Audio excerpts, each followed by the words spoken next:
Welcome to Sleeping Times. Imagine living in a time when wishing someone Merry Christmas from far away was almost impossible. A time when a simple message could take months to reach its recipient, if it arrived at all. Before postal systems, before printed cards, even before the idea that words could travel without you, people lived in an almost permanent silence. How did you try to keep love alive when oceans, mountains, and wars stood in the way? And how did we get from a world where sending a Christmas letter cost an entire week's salary to a world where we send 1,000 messages without thinking twice? Tonight we're going to explore the fascinating and sometimes tragic history of how humanity struggled to maintain connections during the most special time of year. If you want to learn history while you relax, subscribe now for stories like this every week. Oh, and don't forget to leave a comment below telling us where you're watching from and what time it is there. It's always amazing to see how our community is spread all over the world. Now, how about turning off the lights, finding a comfortable position, and getting ready for a journey through the centuries, discovering how Christmas letters survived shipwrecks, crossed battlefields, and transformed into the instant messages we send today. Let's begin.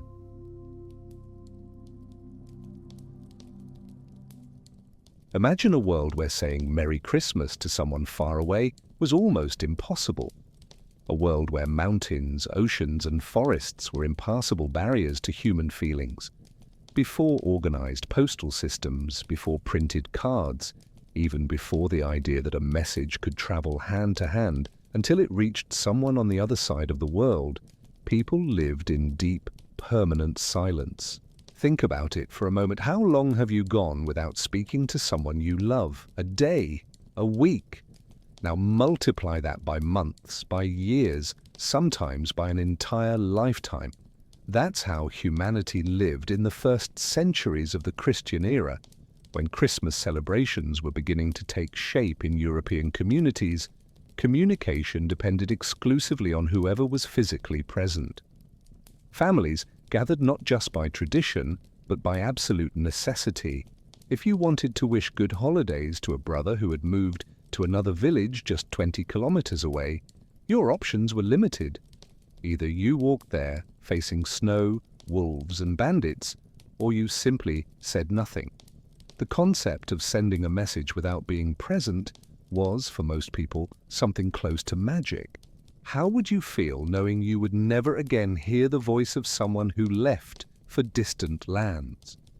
During the Middle Ages, between the 5th and 15th centuries, Europe was a fragmented mosaic of fiefdoms, kingdoms, and territories where mobility was rare and dangerous. The roads, when they existed, were muddy trails that turned into rivers during winter. Professional messengers, usually connected to the church or nobility, were one of the few bridges between separated worlds. But these messengers didn't carry Christmas greetings from peasants or craftspeople. They transported royal decrees, papal bulls, treaties of war. The cost of hiring a messenger for a personal letter would be equivalent today to spending thousands of dollars to send a text message. How many important things would you leave unsaid if every word cost so much? Medieval monasteries became unlikely centers of communication. Monks and scribes who dedicated their lives to preserving sacred and classical texts occasionally wrote letters to other monasteries, creating a tenuous network of information that crossed mountains and borders. During Advent and the Christmas season, some of these monks included in the margins of their manuscripts small personal notes, prayers for distant brothers, accounts of modest celebrations, descriptions of how snow covered the cloisters. These notes weren't sent in the modern sense. They were messages in bottles cast into the sea of time, hoping that someday, perhaps years later, another monk in another corner of Christendom would read them and know that he wasn't alone in his devotion. Can you imagine writing a message knowing it might never reach the person you love? The ink used in these early correspondences was made from oak galls, iron sulfate, and gum arabic, creating a dark, thick liquid that oxidized on parchment, becoming permanent. The act of writing was slow, almost meditative. Each letter was formed with precision because parchment, carefully prepared sheepskin or goatskin, was too expensive to waste. A single sheet could cost the equivalent of several days' work for a craftsman. Compare that to how we send messages today. We type quickly, correct with a touch, delete without thinking. When was the last time you really pondered each word before sending a message? The concept of Christmas as we know it, a specific date celebrated universally on December 25th, took centuries to consolidate. In the earliest Christian communities, celebrations were regional and varied. Some communities celebrated in January, others in December, following different liturgical calendars. This meant that even if an efficient postal system existed, coordinating Christmas greetings would be a formidable logistical challenge. Imagine trying to wish someone Merry Christmas when you're not even sure when that person will celebrate. This temporal fragmentation reflects something of our current digital world, doesn't it? We live in different time zones, celebrate at different times, but expect our messages to arrive instantly, perfectly synchronized. In ancient China, dynasties like the Han, around the 2nd century BC, already possessed sophisticated imperial postal systems, with relay stations every 30 LA, about 15 kilometers. Riders galloped day and night, exchanging fresh mounts at each station, carrying imperial decrees and military information. But this system, impressive as it was exclusive to the state. An ordinary citizen couldn't simply deliver a letter and expect it to reach a distant relative. The postal system was a tool of power, not of personal connection. And during the celebrations of the Chinese New Year, when families gathered to honor ancestors and renew bonds, those who were far away remained isolated, carrying their unspoken greetings like stones in their heart. Do we value what we have when we've never experienced complete absence? In the Roman Empire, the cursus publicus was a postal network established by Augustus in the 1st century AD, with roots extending from Britain to Egypt, from Hispania to Syria. Mounted messengers carrying the imperial staff as a symbol of authority could travel 80 kilometers a day on paved roads that cut through the empire like veins. But again, this was a privilege of imperial administration. Roman soldiers stationed at frozen forts on the Germanic frontier, far from their Italian families during the winter solstice, the precursor to Christmas celebrations, wrote letters on wooden tablets covered with wax, using a stylus to carve their words. Some of these tablets survived, discovered in places like Vindolanda, near Hadrian's Wall. They contain requests for warm clothing, accounts of modest festivities, homesickness expressed in simple Latin. But sending these tablets home depended on finding someone who was making the right journey in the right direction, and who agreed to carry the message. How many soldiers died without their last words reaching home? The fall of the Roman Empire in the 5th century AD brought with it the collapse of this communication infrastructure. The paved roads were abandoned, invaded by vegetation, broken by frost. The relay stations were looted and abandoned. Europe plunged into what historians call the Dark Ages, and part of that darkness was literal. The light of knowledge and communication was drastically diminished. For centuries, sending a message returned to being an act of desperate faith. Occasional travelers, brave merchants, religious pilgrims, these were the only options. And during winter, when roads became impassable and ports froze, communication practically ceased. Christmas was a time of isolation as much as celebration. Today, when the internet goes down for a few hours, we feel an almost physical anxiety. How was it to live knowing that connection might not return for months?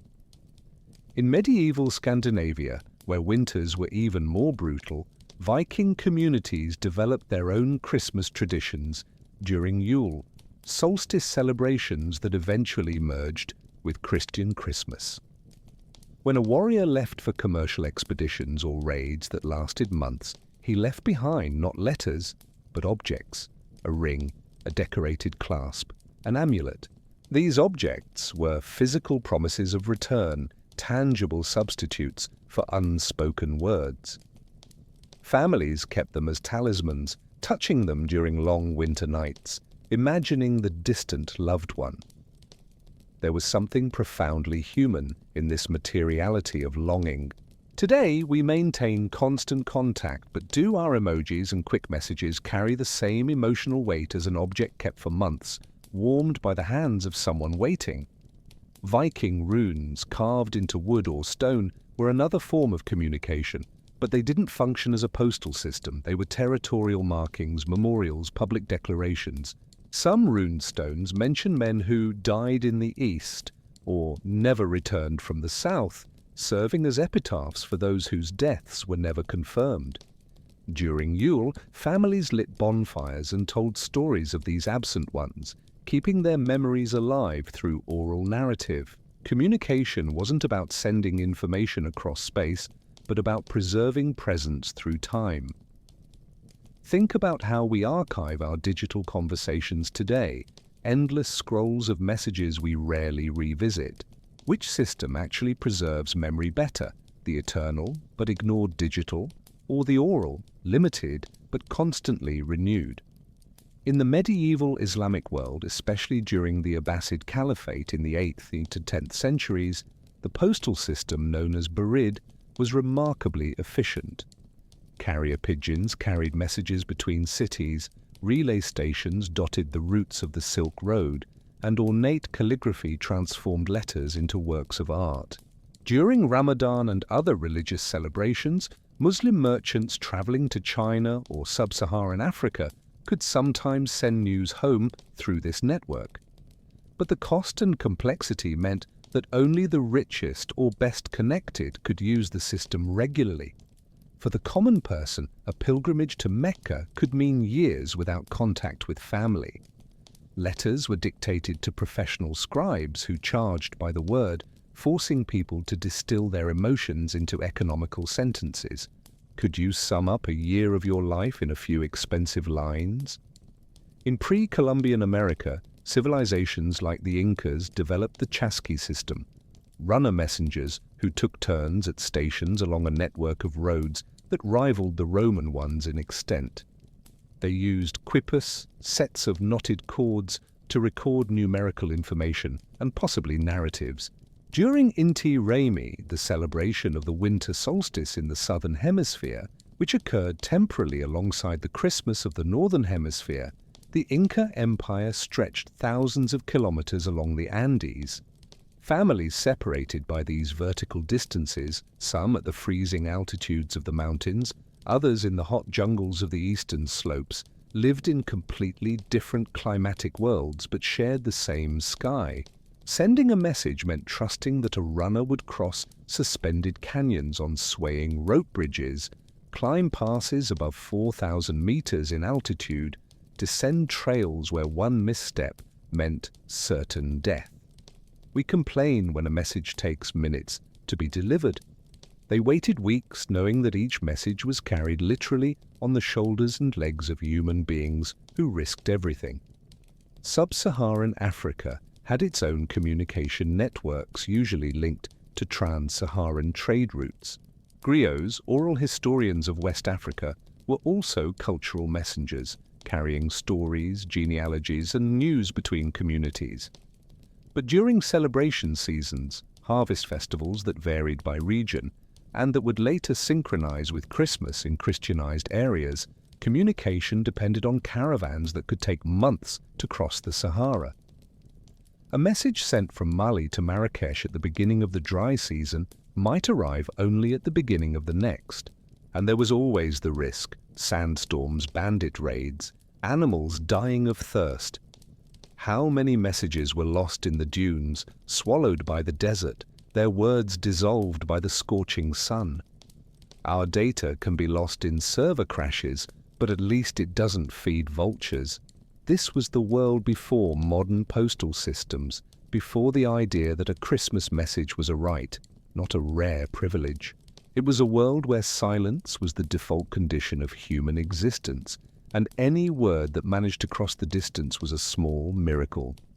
We still live in the shadow of that ancient silence. Every time we press send, we're performing an act that our ancestors would have considered impossible.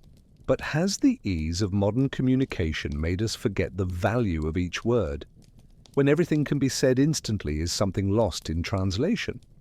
These questions will accompany us as we explore how humanity, slowly, painfully, built the bridges that transformed silence into conversation, distance into proximity, and loneliness into connection.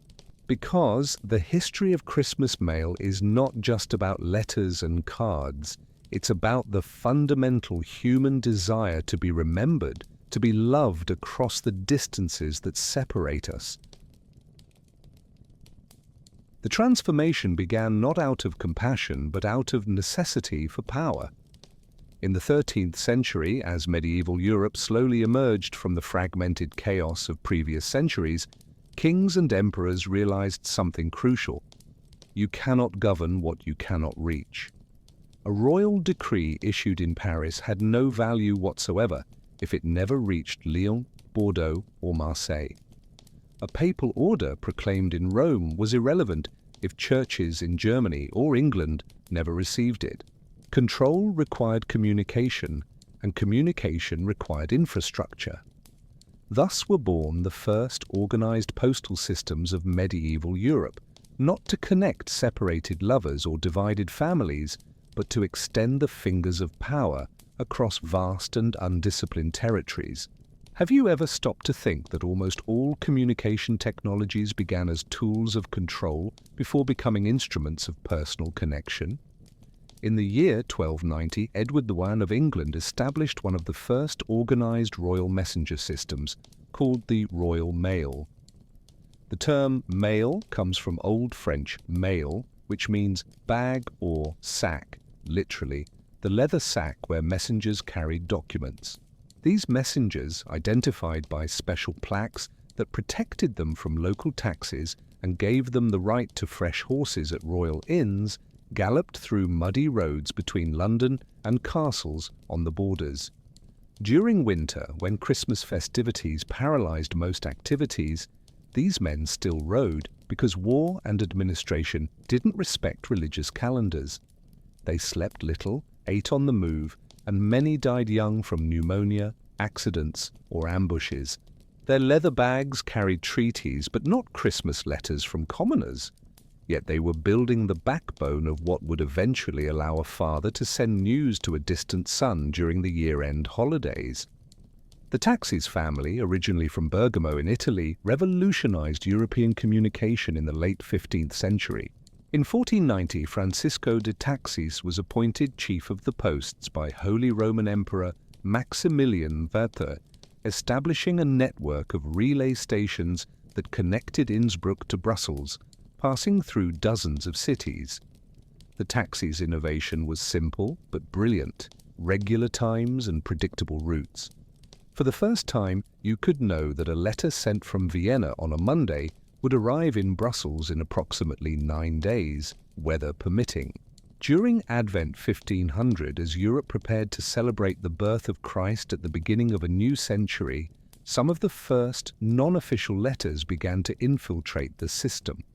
Wealthy merchants paid extra to include personal messages alongside commercial documents. A letter preserved in Augsburg's archives, dated December 1502, contains not only information about cloth shipments, but also a small note in the corner. "May God bless you this Christmas. I miss you, brother." Just 9 words, but they represented a tectonic shift. How would you distill an entire year's emotions into 9 words? The cost, however, was prohibitive. Sending a letter from Venice to London in the early 16th century cost approximately the equivalent of 2 days' wages for a skilled craftsman. For a peasant or common labourer, this represented an entire week of work or more. Therefore, letters were rare, precious, often written collectively by entire families, with several people contributing different lines to the same parchment to maximize the value invested. Imagine gathering your family to write a single message where each person has the right to only 2 or 3 sentences because space and cost are limited. What kind of emotional editing would you do? Which feelings would take priority? During the Christmas holidays, when the desire for connection was most acute, these decisions became even more painful. A mother might choose between describing a son's health or expressing longing for an absent son. Rarely was there space or money for both. The Protestant Reformation, initiated by Martin Luther in 1517, demonstrated the transformative power of written communication. Luther's 95 Theses nailed to the church door in Wittenberg were copied, printed, and distributed throughout Europe within weeks, something unthinkable just 50 years before. Gutenberg's invention of the movable press in 1440 had democratized the written word, but it was the expanding postal systems that democratized the distribution of that word. During Christmas 1520, Protestant pamphlets circulated secretly through postal networks hidden in merchants' bags, sewn into the linings of sympathetic messengers' coats. At the same time, printed prayer cards, distant precursors to modern Christmas cards, began circulating among devout Catholics, small hand-colored images of Mary and baby Jesus with brief printed blessings. These weren't personal in the modern sense. They were mass-produced, yet still represented a desire to share seasonal feelings across distance. Today, we send memes and GIFs in bulk. Are we really so different from our ancestors 500 years ago? In 16th century Spain, under the reign of Philip II, the world's largest empire demanded communication across oceans. The fleet system, fleets of galleons that crossed the Atlantic on regular routes between Seville and the Americas, became a postal lifeline. Twice a year, these fleets departed, carrying not only gold and silver, but also bags of correspondence. Spanish colonists in Mexico, Peru, and the Philippines could theoretically send letters home. But theoretically is the key word. A letter sent from Manila in January could arrive in Seville in December of the following year, if it was lucky.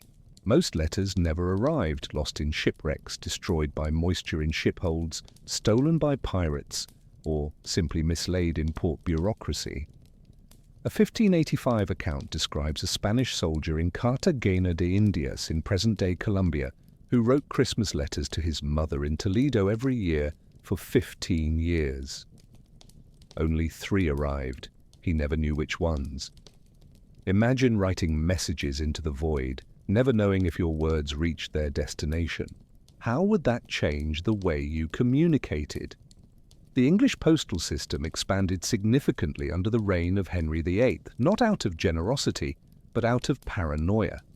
Henry, obsessed with treason after his break with Rome in 1534, established the Master of the Posts, a royal officer charged with overseeing all messengers and, crucially, with intercepting and reading suspicious correspondence. This is one of the first documented instances of systematic postal surveillance, a theme that resonates strongly today when debates about digital privacy dominate headlines. Every Christmas during the 1540s, while Henry celebrated with excessive banquets at Hampton Court, bags of intercepted letters were analyzed by royal secretaries in cold rooms, searching for signs of Catholic conspiracy.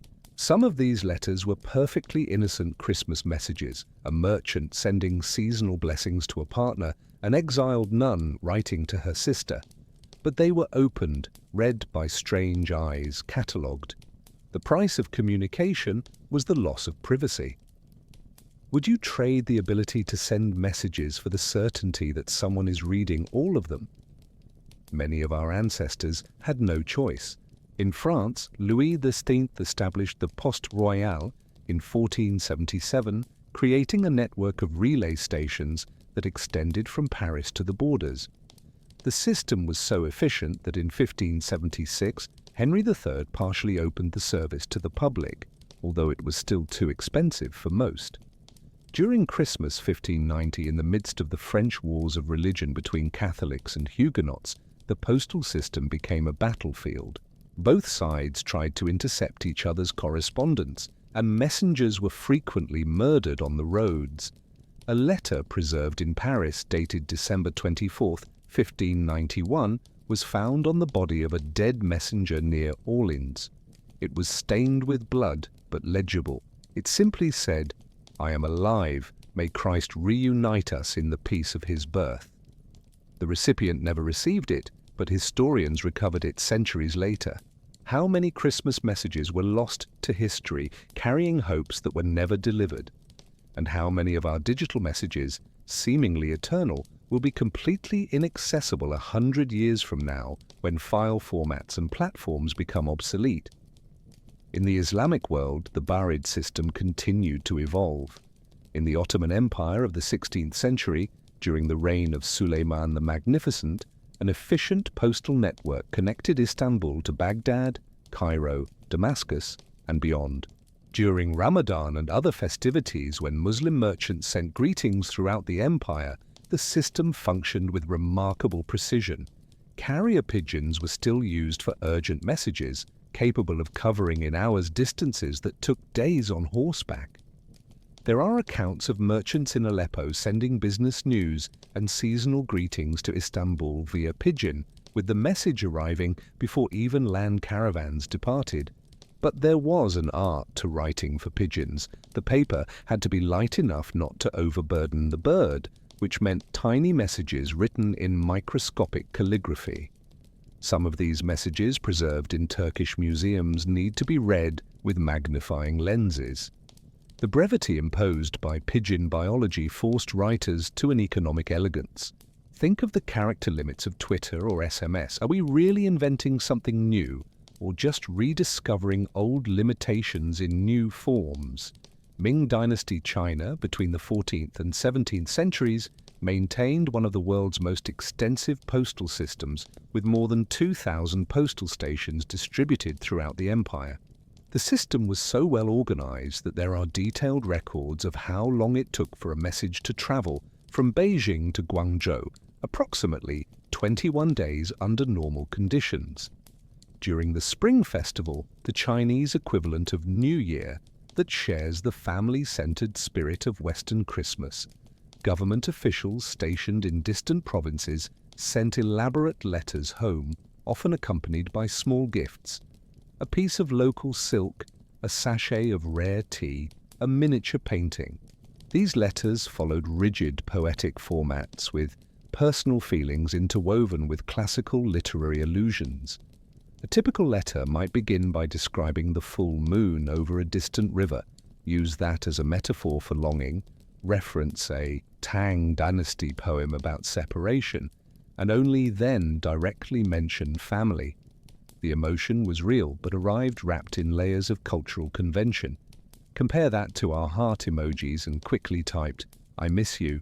Which communication is deeper, the one that requires artistic elaboration, or the one that allows immediate spontaneous expression?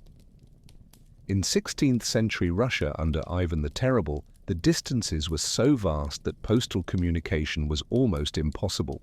From Moscow to Vladivostok is more than 9,000 kilometers, a distance that would take months to cross, especially during the Russian winter, when temperatures dropped so low that ink froze in inkwells and parchment became brittle as glass. Messengers who attempted to cross Siberia during winter often died, their bodies discovered in spring alongside the letters they carried, preserved by the cold. There's something haunting about these ghost letters, messages that technically survived intact but arrived too late to matter. The recipient might have died, moved, forgotten the sender. During Orthodox Christmas celebrations in January, according to the Julian calendar still used by Russia, families lit candles not just for the dead, but for the absent, an intermediate category, people who might be alive or dead, and there was no way to know.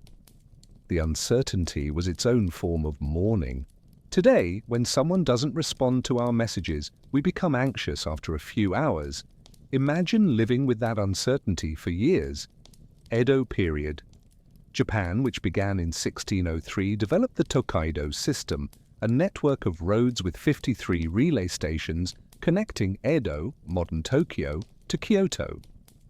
The stations, immortalized in Hiroshige's famous prints, were places where travelers, including official messengers, could rest and exchange horses or palanquins. During Oshogatsu, the Japanese New Year that shares themes of renewal and family reunion with Christmas, samurai families stationed far from home could send letters through this system. But there were strict rules. Letters had to be registered, and any content deemed politically sensitive would result in imprisonment or worse. Some families developed elaborate codes using poetic allusions and seasonal metaphors to communicate personal information without arousing suspicion. A phrase about cherry blossoms that have not yet bloomed could mean an unmarried daughter. Cranes returning northward could indicate hope of returning home. Censorship forced creativity. We, with our relative freedom of expression in digital communication, do we use that freedom for poetic depth or squander it on trivialities? In 17th century American colonies, the postal situation was primitive. There was no organized system. Correspondence depended entirely on favors. If you in Boston wanted to send a letter to Virginia, you had to find someone traveling in that direction and convince them to carry your missive. During winter, when ships stopped crossing the Atlantic and colonial roads became impassable, communities became completely isolated. The Pilgrims' first Christmas at Plymouth in 1621 was celebrated in total silence regarding the outside world. No letters arrived from England, no news came from other colonies. They didn't know if other expeditions had survived, if families in England still awaited them, if they were remembered or forgotten. It was like being on another planet, with communication limited to the speed of sailing ships.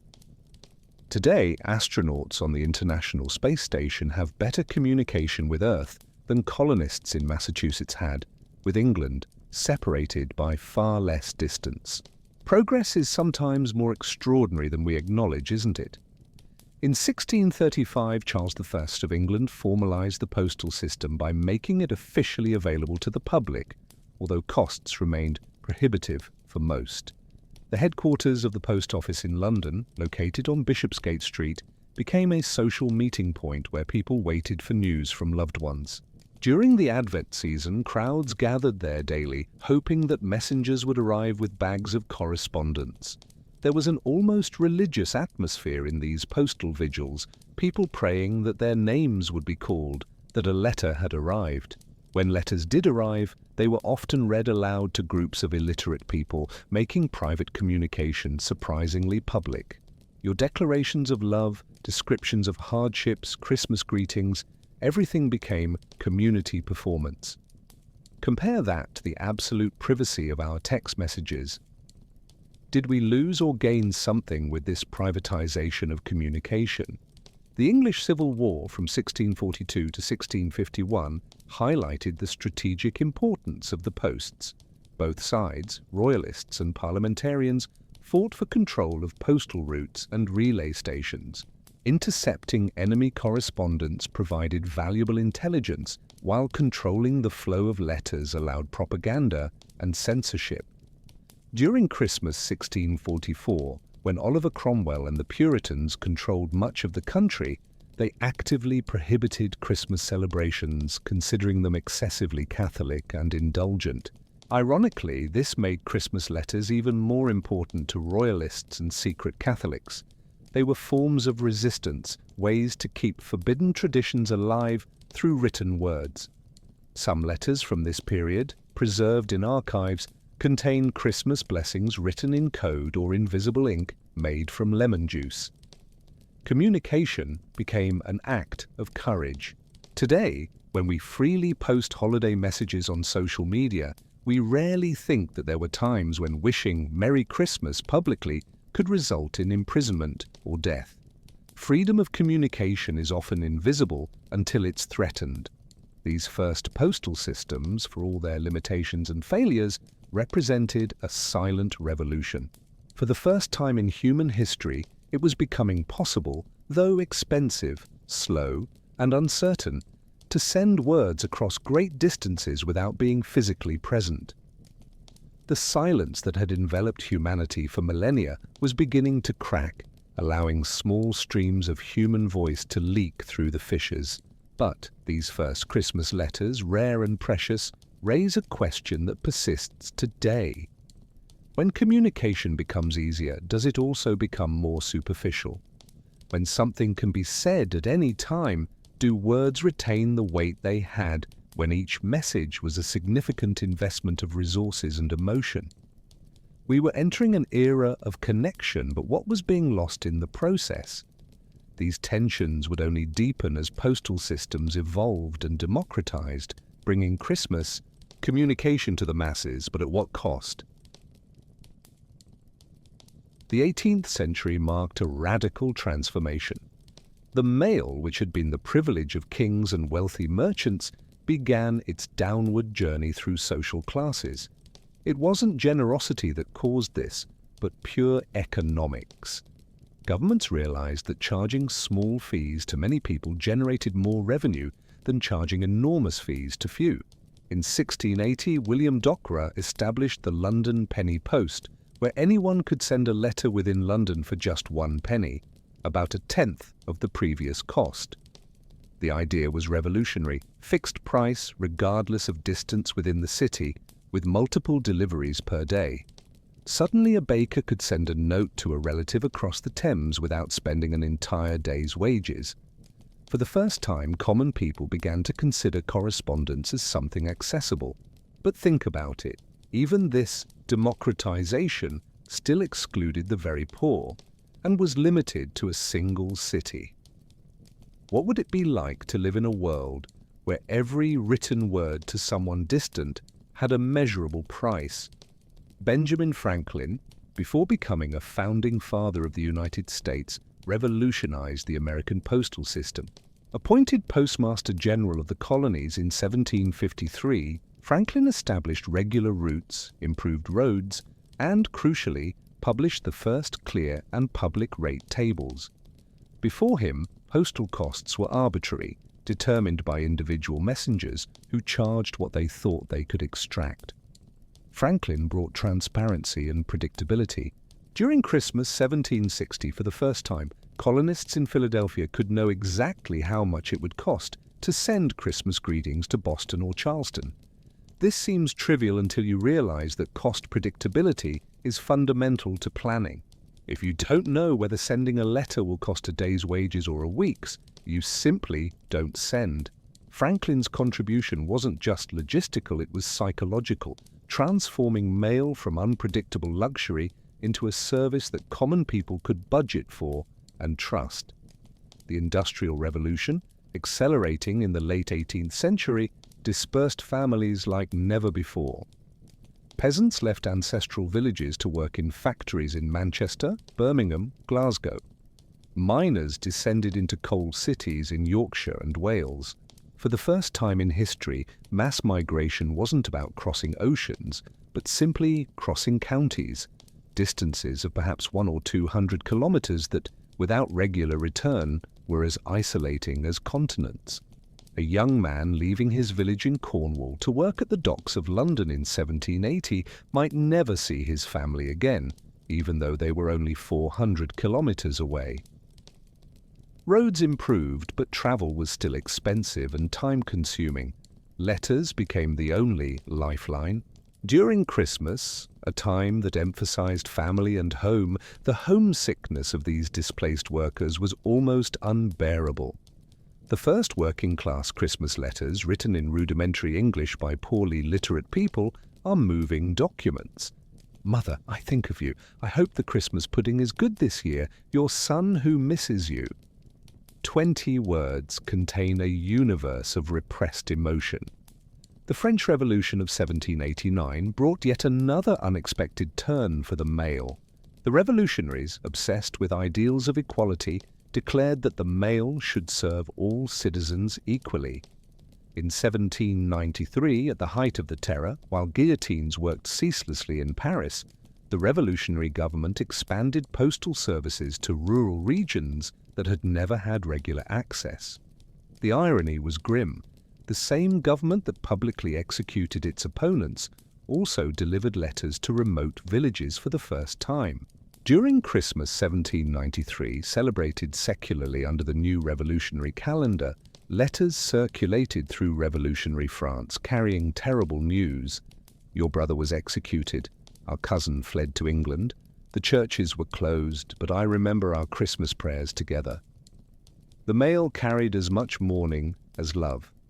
When bad news took weeks to arrive, the receiver had weeks of peaceful ignorance. But then the pain arrived all at once, like a sudden and overwhelming wave. The Napoleonic Wars from 1803 to 1815 paradoxically both disrupted and advanced the mail. Armies in movement interrupted civil routes, but military communication needs accelerated innovations.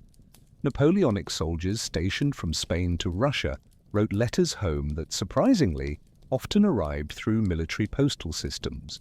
During Christmas 1812, while Napoleon's Grande Armée froze in its retreat from Moscow, French soldiers dying of cold and hunger used their last moments to write final messages. Some were found on their bodies in spring, others were kindly forwarded to France by Russian peasants who, despite being enemies, respected the sanctity of last words. These letters, preserved in military museums, are heartbreaking. Mother, it is Christmas. I am cold. I think of the bread you used to bake. Your son, Jean. Jean died before dawn. The letter reached his mother in Provence 6 months later.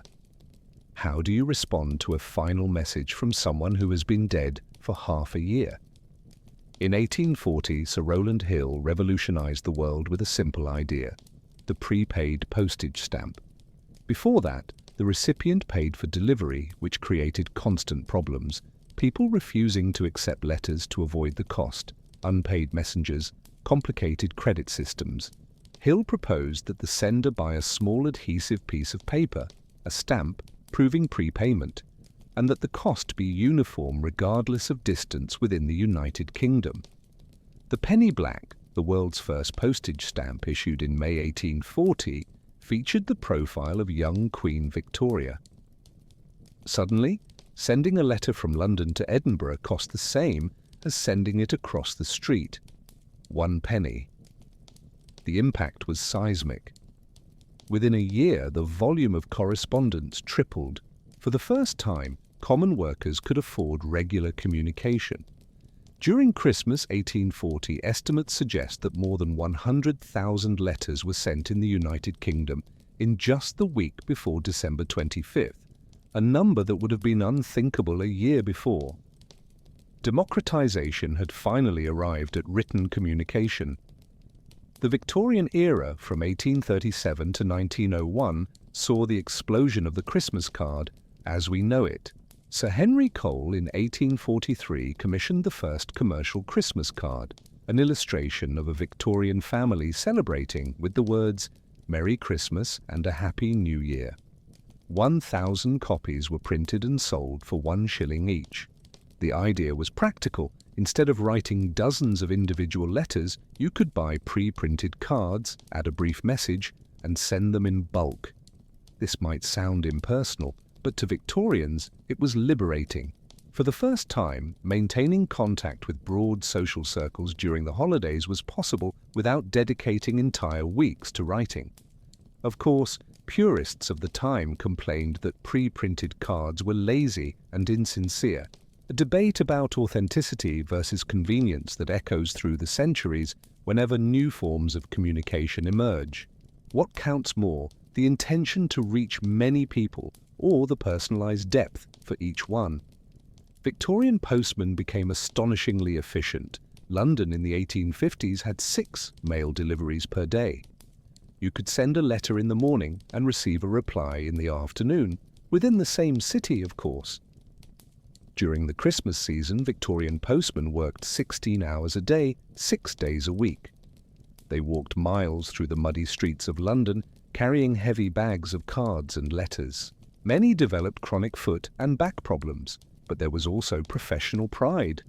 Victorian postmen were respected figures in the community, knew everyone on their routes, were often invited in for tea.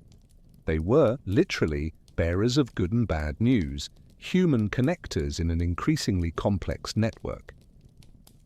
The postman wasn't just an employee, he was part of the social fabric, a familiar face that brought the outside world to your door.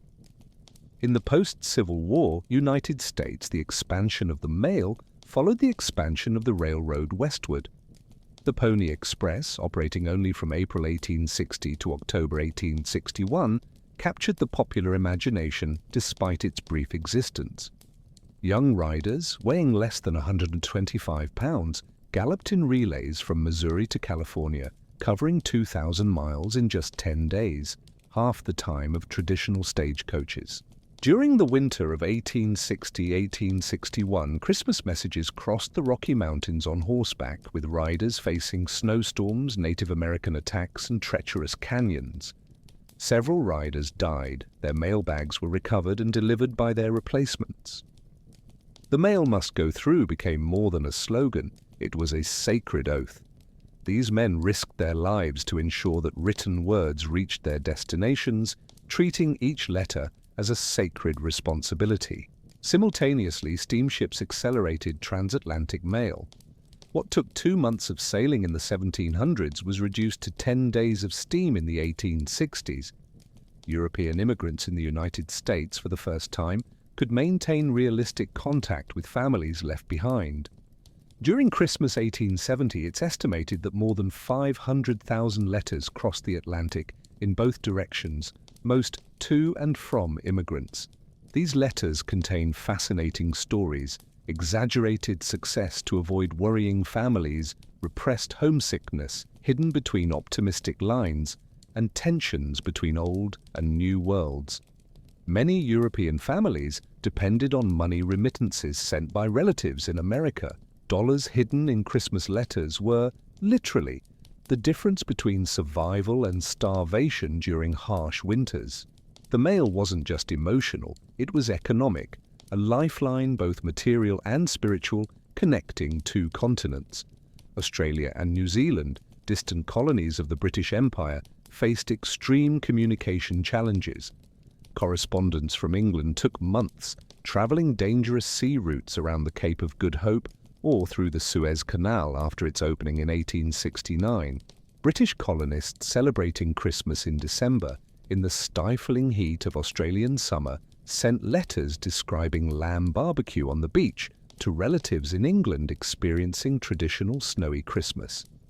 The dissonance was disorienting. How do you explain Christmas without snow, without cold, without the images that define the celebration for those left behind? These letters developed an almost surreal quality. "It's Christmas, but I'm sweating. We roasted turkey, but we swam afterward. Everything is backwards, but I still think of you." Colonial immigrants often suffered a double homesickness, for people and for climate, for human connections, and for the very seasonal rhythm that marked their previous lives. In colonized Africa and Asia, mail was an explicit tool of imperial control. British administrators in India, French in Indochina, Dutch in the East Indies, all maintained sophisticated postal systems for internal communication among Europeans, but often excluded native populations or charged them discriminatory rates. During Christmas in the colonies, a strange celebration for Hindus, Muslims, Buddhists, and others, European officials sent elaborate cards to each other, creating pockets of Victorian tradition in Calcutta, Saigon, Batavia. Simultaneously, local workers who served the postal system as postmen or sorters couldn't use the same services for their own festive communications or paid prohibitive rates. The irony was cruel. They delivered Christmas greetings they could never send. Exclusion from communication has always been a form of social and political control. The development of telegraphy in the second half of the 19th century created interesting competition with traditional mail. Telegrams were instantaneous but expensive and impersonal, perfect for urgent news, terrible for nuanced emotion. Merry Christmas. Stop all well stop communicates facts but not feelings. Letters, slower, allowed complete expression.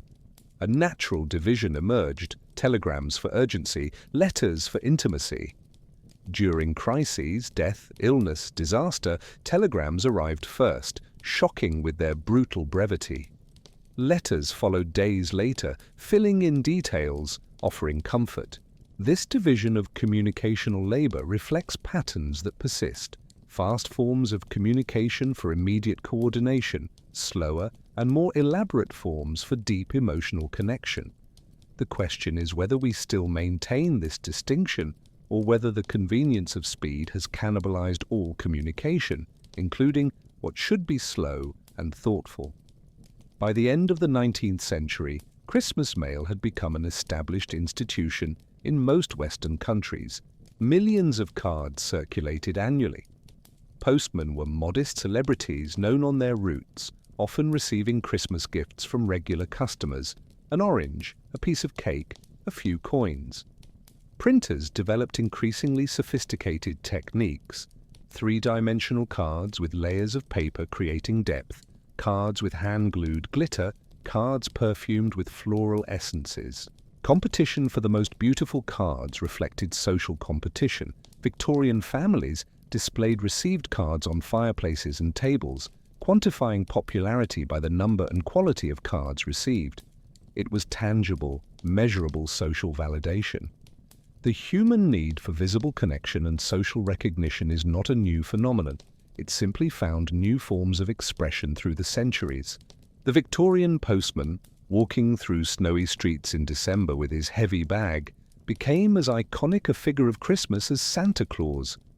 Children waited for him anxiously, not for gifts, but for news from distant relatives.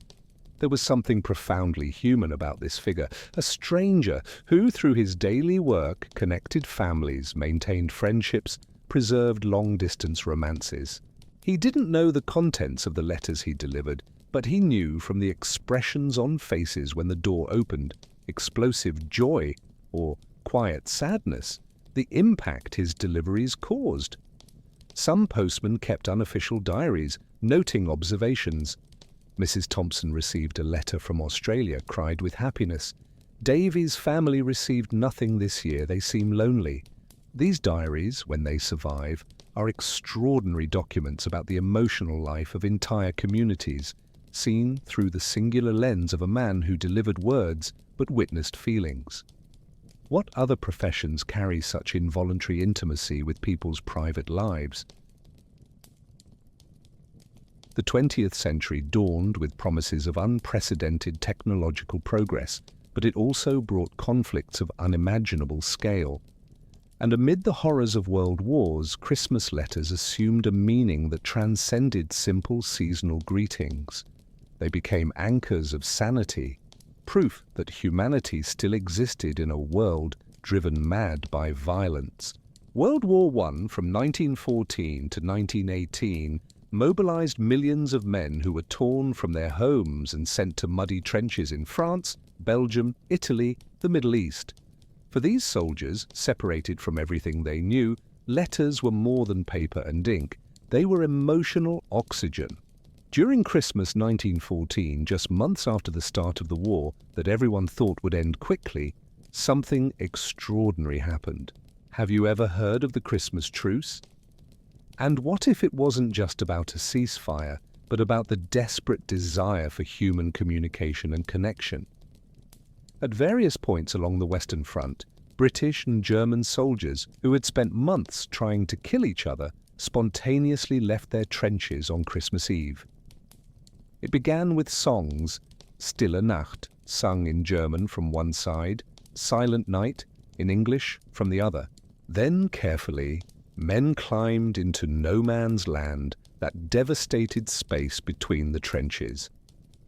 They exchanged modest gifts, chocolate, cigarettes, uniform buttons, as mementos. And they exchanged something more precious: addresses. German soldiers gave British soldiers the addresses of their families in Germany, asking that if something happened, please send news. British soldiers did the same. It was a silent pact: we are enemies now, but we are human first. and we want someone to know that we exist, that we matter. How many of these addresses were eventually used? How many posthumous letters crossed enemy lines, fulfilling promises made in Christmas snow? Military postal systems during World War I were logistically impressive. The British Army alone processed approximately 2 billion letters per year during the conflict. 2 billion. Think about the scale of that. In an era without computers, without automation, each letter was sorted manually, transported by ship across an Atlantic infested with German submarines, then by train to field post offices, and finally delivered by postal soldiers who risked their lives carrying bags of correspondence to trenches under artillery fire. During the Christmas season, the volume exploded. In December 1916, at the height of the war, it's estimated that 12 million Christmas letters and packages were sent from Britain alone to the trenches. Families sent Christmas puddings, woolen socks, small gifts wrapped with care. Many arrived damaged, crushed, damp. But they arrived, and it mattered immensely. Can you imagine the comfort of opening a poorly wrapped package in the mud of a trench and smelling home? The letters soldiers sent back carried terrible weight. Military censorship meant they couldn't describe where they were, what they'd seen, the horror they experienced daily. So they wrote merciful lies. "I'm fine. The food isn't bad. I hope to be home for next Christmas." These lines, repeated in millions of letters, concealed devastating truths. Soldiers wrote these lies not out of cowardice but out of love. They wanted to spare their families from the knowledge of the reality they faced. Some letters, written by men who knew they would probably die in the next attack, contain instructions for delivery only after their deaths. If you're reading this, it means I didn't survive. Know that I thought of you at the end. Officers charged with censoring correspondence often broke down reading these anticipated farewells. How will you feel knowing that your words might be the last thing someone you love will hear from you? What editing would you do? Brutal truth or gentle comfort? Christmas 1917 was particularly grim. The war had dragged on for 3 years. Millions were dead. The hope of quick victory had dissolved into the reality of attrition warfare. Letters from this period show a shift in tone, less forced optimism, more existential exhaustion. "Mother, it's Christmas again. I don't know how many more I'll see, but I know I love you." The brevity wasn't carelessness, it was exhaustion. Soldiers stopped pretending everything would be fine, but continued writing because writing was an act of resistance against despair. As long as you could put pen to paper, you were still alive, still human, still connected. The act of writing became more important than the content, and families at home understood. A mother in Yorkshire kept all her son's Christmas letters from 1914 to 1918. The last one, dated December 23, 1918, just 3 weeks after the armistice, simply said, "I'm coming home, finally coming home." He arrived in February 1919. She framed that letter. It remained on her wall until her death in 1957. World War II from 1939 to 1945 was even more global, dispersing soldiers across all continents. Americans fought in the Pacific and Europe. British were in North Africa, Burma, France. Soviets defended Stalingrad. Japanese occupied much of East Asia. And in all these places during December, men tried to celebrate Christmas or at least acknowledge its passing. V-mail was introduced, an ingenious system where letters were photographed onto microfilm, sent in compact rolls across the Atlantic, then reprinted at the destination. This saved precious space on ships and planes, but it also meant that letters were tiny when printed, requiring senders to write clearly on standardized forms. During Christmas 1943, millions of these tiny forms crossed oceans, each carrying messages compressed into minimal space. "Merry Christmas. I miss you. I love you." 8 words on a piece of paper the size of a postcard. Efficient, but claustrophobic. How do you distill a year of longing into 8 words? American soldiers in Europe developed a peculiar tradition at Christmas 1944, the last holiday season before the end of the war in Europe. They sent Christmas letters from liberated cities home, describing makeshift Christmas trees made from pine branches found in devastated forests, decorated with strips of aluminum foil, anti-radar chaff that bombers had dropped. These trees were pathetic compared to pre-war decorations, but they represented something profound: determination to maintain humanity and tradition even amid destruction. The letters describe Christmas carols sung in multiple languages by soldiers of different allied nations, field cooks trying to create festive meals with combat rations, military chaplains conducting masses in bombed-out barns. There was strange beauty in these improvised celebrations. Removed from all commercialism, stripped of excess, these Christmas celebrations perhaps came closer to the spirit of the original festivity than celebrations at home. Do we need to lose everything to appreciate the essence? Prisoners of war faced unique challenges, imprisoned in German, Japanese, or Italian camps, separated not just from homes but also from any reliable news of the outside world. They depended on the International Red Cross for correspondence. During Christmas, the Red Cross made special efforts to ensure that packages arrived, not just supplies, but letters. For a prisoner of war, a Christmas letter represented proof that they hadn't been forgotten, that the world beyond the barbed wire still existed and cared. Some camps allowed prisoners to send 1 letter per month. Others were more restrictive. Prisoners saved their quotas, sometimes not writing for months, so they could send a special letter at Christmas. These letters passed through multiple layers of censorship, first by their captors, then by the Allies when they arrived. Prisoners developed subtle codes. Seemingly innocent mentions of Uncle John's garden needs attention could indicate that an escape route was being planned. But most of the time, prisoner of war letters were simply touching attempts to reassure families. "I'm safe, treated well, don't worry, Merry Christmas." Merciful lies again, concealing hunger, disease, hopelessness. Nazi concentration camps represent the darkest extreme. For the millions imprisoned there, communication with the outside world was deliberately severed. Jews, Roma, political dissidents, Soviet prisoners of war, all were isolated in a world of horror where letters didn't enter or leave. But there are records of desperate attempts. Messages written on tiny scraps of paper, hidden in the clothes of civilian workers who entered and left the camps, occasionally reached the outside world. During Christmas 1944, as the Holocaust continued, some of these smuggled messages reached resistance groups trying to document the atrocities. One message, preserved in a museum in Jerusalem, was written on paper the size of a postage stamp. "We are dying. The world must know. Don't forget us." It was dated December 24th. We don't know who wrote it, but someone risked everything to ensure that these words reached the outside.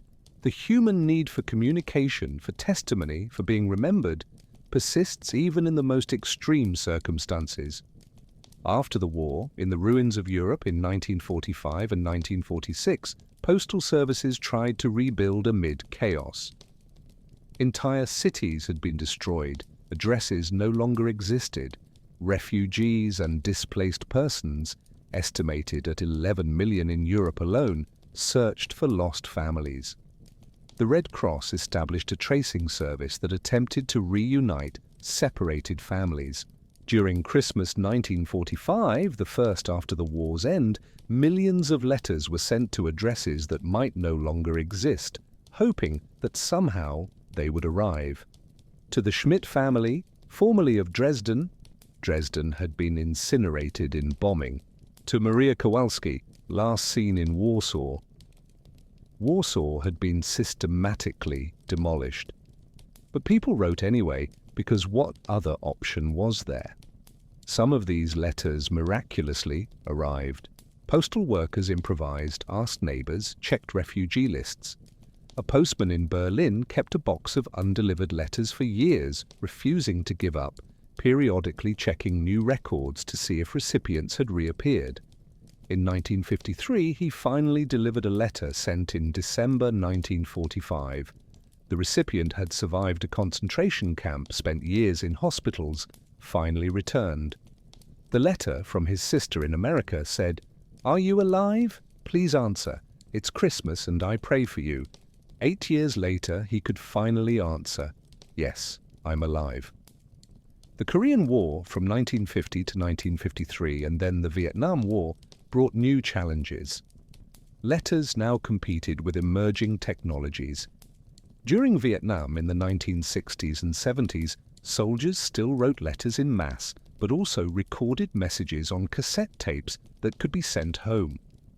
During Christmas, some soldiers recorded special messages, their voice, not just written words. Families gathered around tape recorders, listening to the voice of a distant son, brother, father. "Hi, Mom. Hi, Dad. It's Christmas here too, though it doesn't feel like it.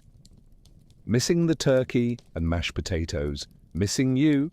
Love you." The voice trembled. You could hear emotion in ways that written words concealed.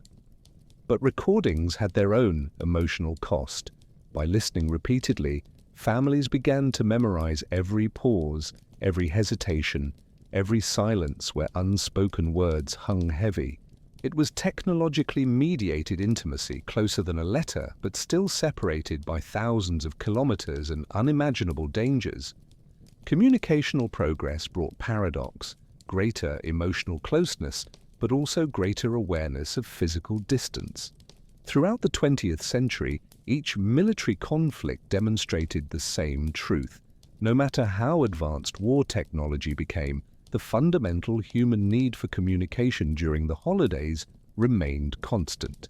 Soldiers in 1914 trenches and soldiers at bases in Afghanistan, decades later, shared the same longing to hear from home, to say they were still alive, to maintain connection with a world that seemed increasingly distant and unreal. Christmas letters from wartime, preserved in military museums and family archives, are extraordinary documents not just of military history, but of human emotional resilience. They show people under extreme pressure finding the time, energy, and courage to write messages of love and hope. And they make us question, in our era of easy and constant communication, do we maintain the same intentionality? When every message costs nothing and can be sent instantly, do we invest in them the same emotion that soldiers placed in letters written by candlelight in bombed shelters? Or has ease diminished meaning? When peace finally returned after World War II, the Western world experienced an explosion of unprecedented prosperity.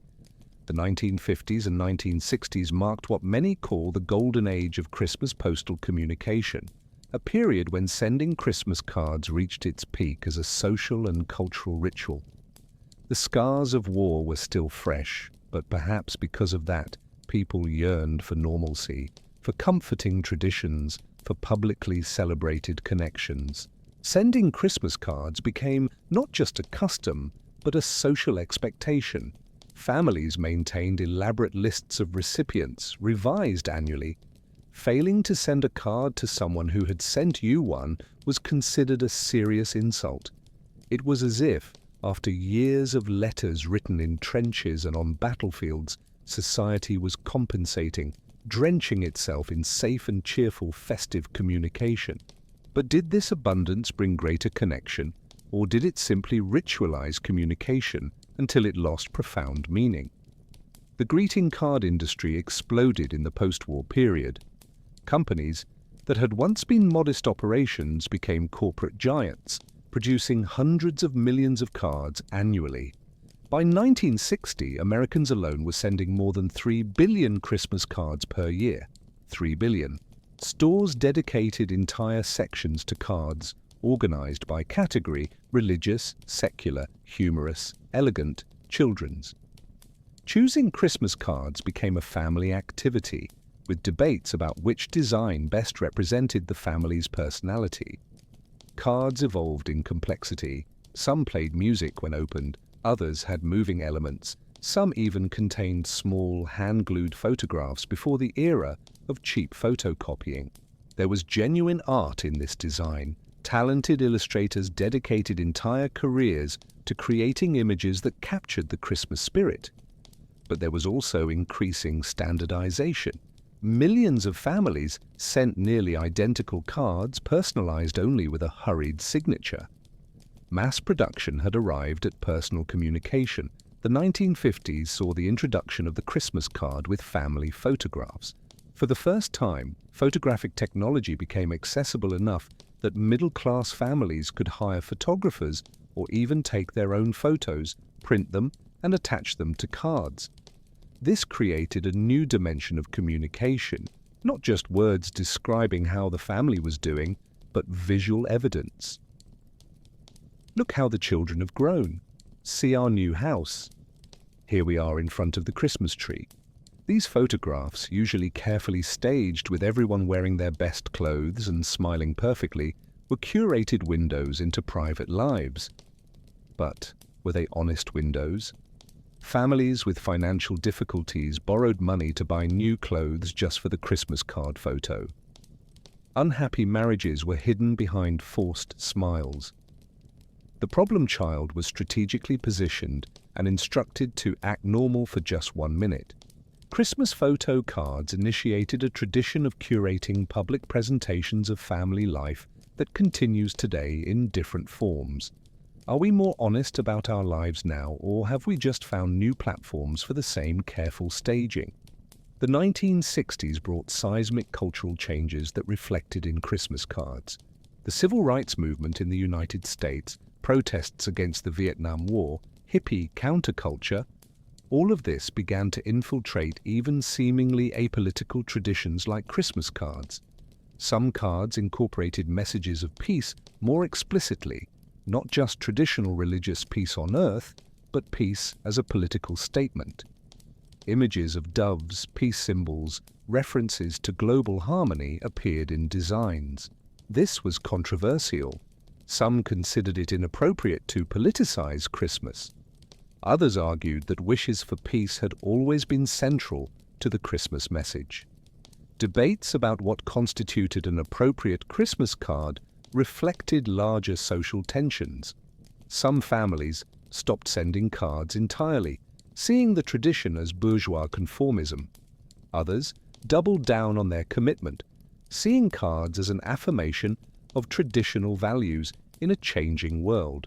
Christmas communication became, inadvertently, a cultural battleground.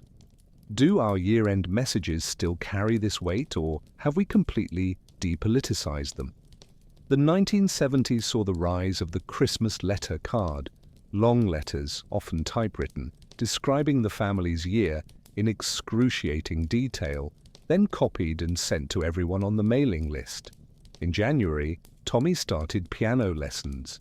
In February, we renovated the kitchen. In March, we visited the uncles in Cleveland.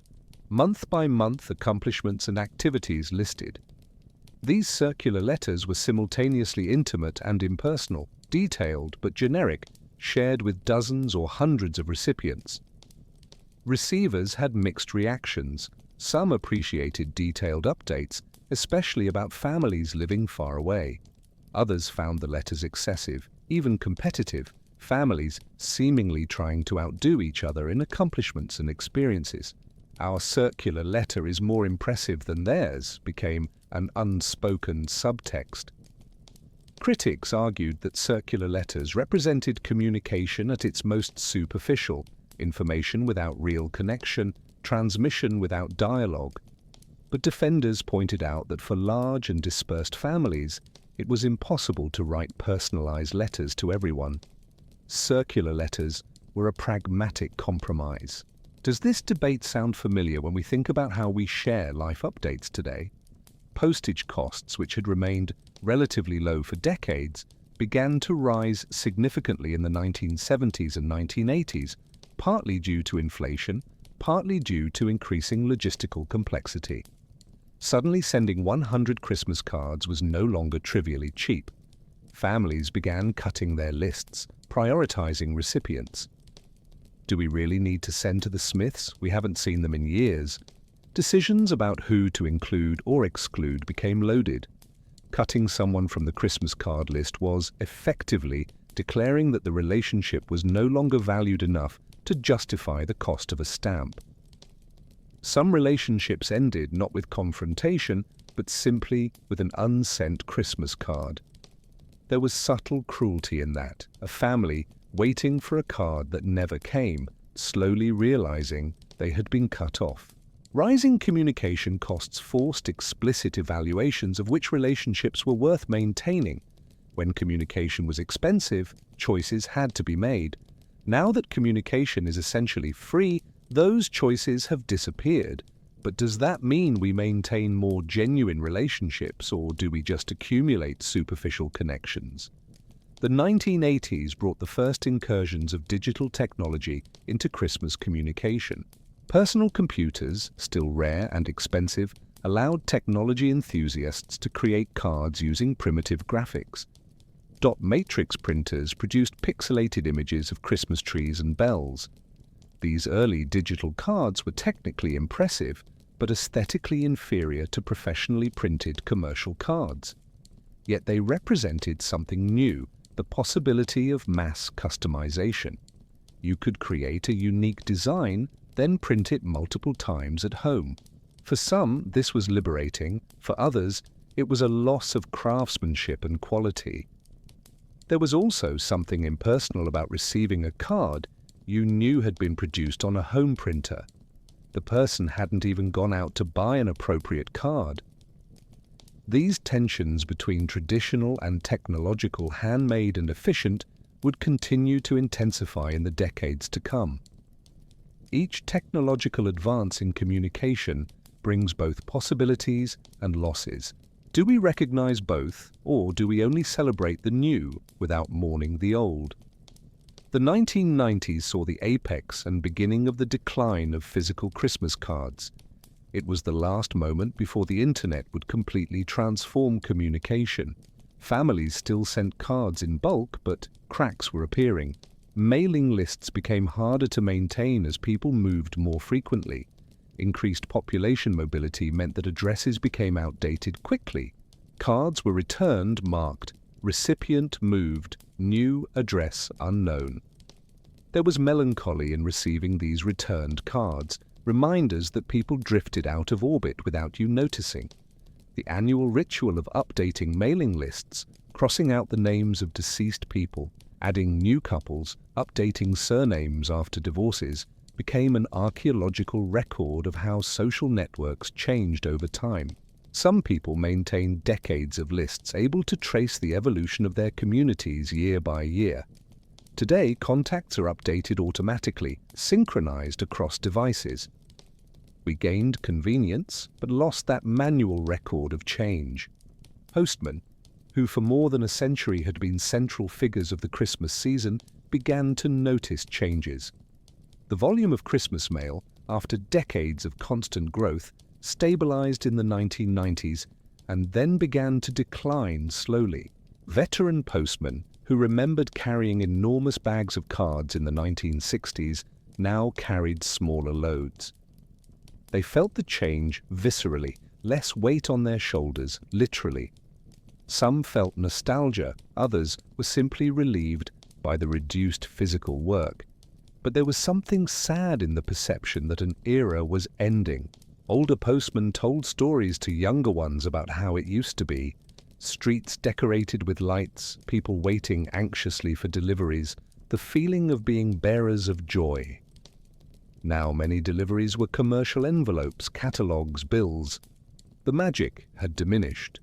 Entire professions can feel cultural shifts through changes in their daily work. What other professions have disappeared or transformed, taking with them practices and knowledge we never adequately documented? In some communities, especially immigrant communities, the tradition of Christmas cards remained more robust. For people separated from countries of origin by oceans and borders, physical cards held special weight. A card from Poland arriving in Chicago, from Mexico arriving in Los Angeles, from the Philippines arriving in San Francisco, these weren't just greetings, but physical evidence that connections across impossible distances still existed. Immigrants often sent elaborate cards back to countries of origin, sometimes including American dollars, sometimes just a photo showing that they had prospered. These cards were displayed with pride by recipients, shown to neighbors and relatives as proof of the success of loved ones abroad. Immigration politics, always complicated, made some of these communications more precious. People who couldn't visit due to costs or visa restrictions maintained connections purely through annual correspondence. For them, each card could be the only communication of the entire year. How can we, with our abundance of communication options, understand the weight that a single piece of annual correspondence carried?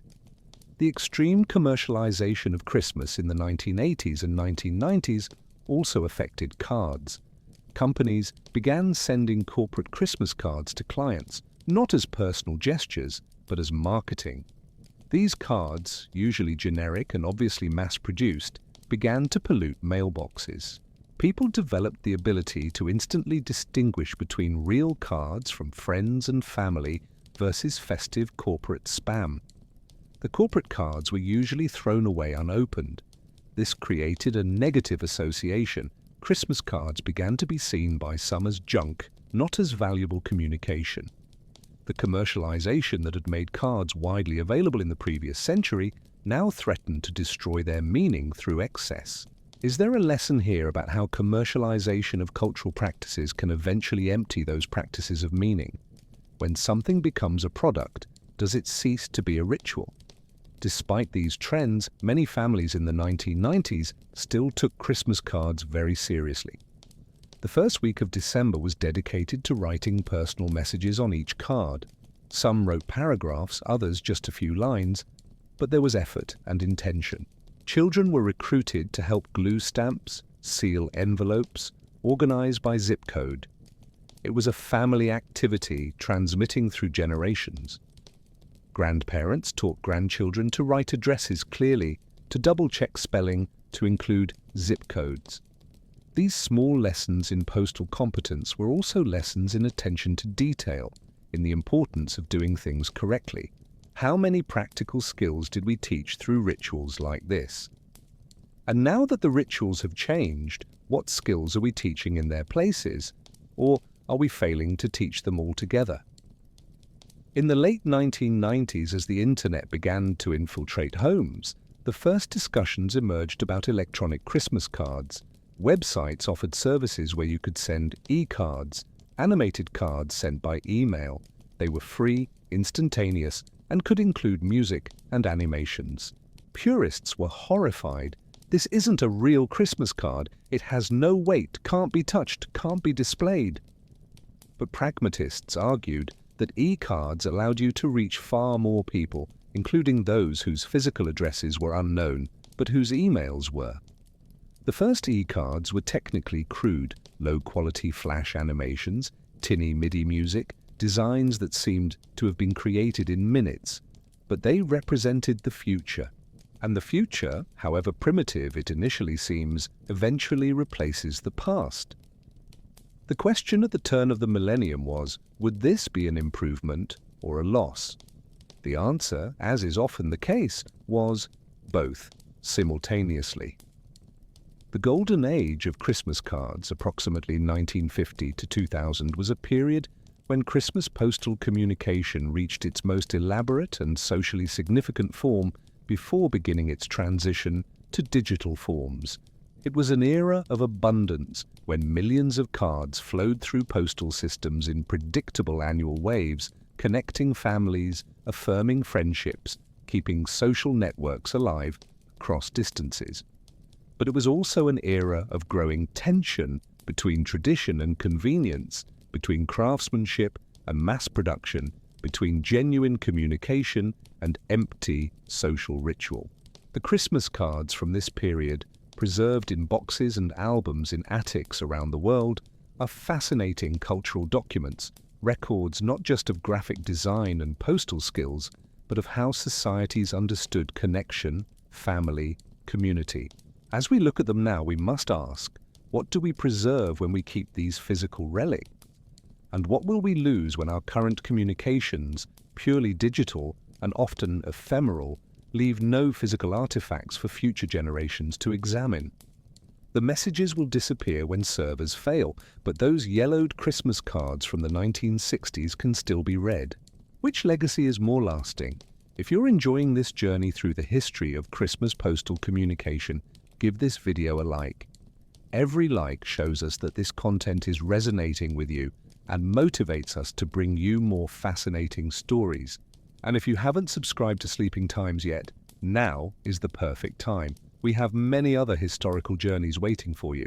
What period of history would you like to explore with us next? Leave your suggestion in the comments. Now let's continue our journey. We still have a lot of ground to cover. The turn of the millennium brought changes that would transform Christmas communication more radically than anything in the previous 500 years. The Internet, which in the 1990s was a technological curiosity used mainly by enthusiasts and academics, exploded into a global phenomenon. By 2000, approximately 360 million people had Internet access. By 2010, that number had jumped to 2 billion. And with this expansion came a fundamental transformation in how we communicate during the holidays. For the first time in human history, sending Christmas messages became essentially free, instantaneous, and unlimited. You could send 1,000 messages as easily as one. There was no weight to carry, stamps to buy, addresses to check. The friction that had defined communication for millennia simply disappeared. But did something vital disappear along with that friction? When communication costs nothing, does it still have value? The early 2000s saw an explosion of email as the dominant means of communication. Electronic cards evolved from primitive animations to sophisticated designs. Some websites offered thousands of options: religious, secular, humorous, sentimental, customizable. You could add your own photo, write a personalized message, choose background music, and then, with one click, send it to dozens or hundreds of people simultaneously. The efficiency was seductive, a task that previously took days. Buying cards, writing messages, addressing envelopes, gluing stamps, taking them to the post office now took minutes. Families that had sent 100 physical cards annually began sending 200, 300 electronic cards. Recipient lists expanded because there were no longer restrictions of cost or effort. But something strange happened. As the number of cards sent increased, the meaning of each one diminished. Receiving one among 300 cards someone sent in bulk didn't feel special. It was a sign that you'd made the list, nothing more. Quantity and quality proved to be inversely related. The rise of online social media platforms in the mid-2000s accelerated this transformation. Suddenly, there were centralized places where you could post a single Christmas message that everyone in your network would see simultaneously. It wasn't even necessary to send individual messages. "Merry Christmas to everyone," posted once, reached hundreds of people. Maximum efficiency, minimal personalization. And people responded, not with letters or cards, but with quick reactions, one-word responses. "Merry Christmas to you too," repeated hundreds of times across social media. Communication had become an echo chamber, everyone shouting generic greetings into a digital void where each individual message was instantly buried by thousands of others. Elderly people, accustomed to receiving a dozen carefully chosen cards they could display and reread, now saw hundreds of digital messages scrolling across screens, read once and forgotten. Many admitted they preferred the old way. There was dignity and intention in receiving a physical card that digital messages couldn't replicate. But they were fighting against an unstoppable technological tide. Digital photography transformed family photo Christmas cards. It was no longer necessary to hire a photographer or develop film. Anyone with a digital camera or, soon, a smartphone could take hundreds of photos, choose the best, and incorporate it into cards. Online services allowed you to create personalized cards with photos and have them printed and sent directly to recipients. You didn't even touch the physical cards. It was personalized mass production, a contradiction that would have been impossible in the analog era. The resulting cards were technically superior to those of the past: vivid colors, sharp printing, professional designs. But they often lacked the personal touch that came from selecting a card in a store, writing a message by hand, sealing an envelope. Everything was mediated by digital interfaces, algorithms suggesting designs based on your preferences, text typed in standardized fonts. The human hand was being removed from the process, and hands, with their imperfections and idiosyncrasies, were what made communication personal. Recognizable handwriting, ink smudged where someone had paused in thought, errors scratched out and corrected. These imperfections were actually visible humanity.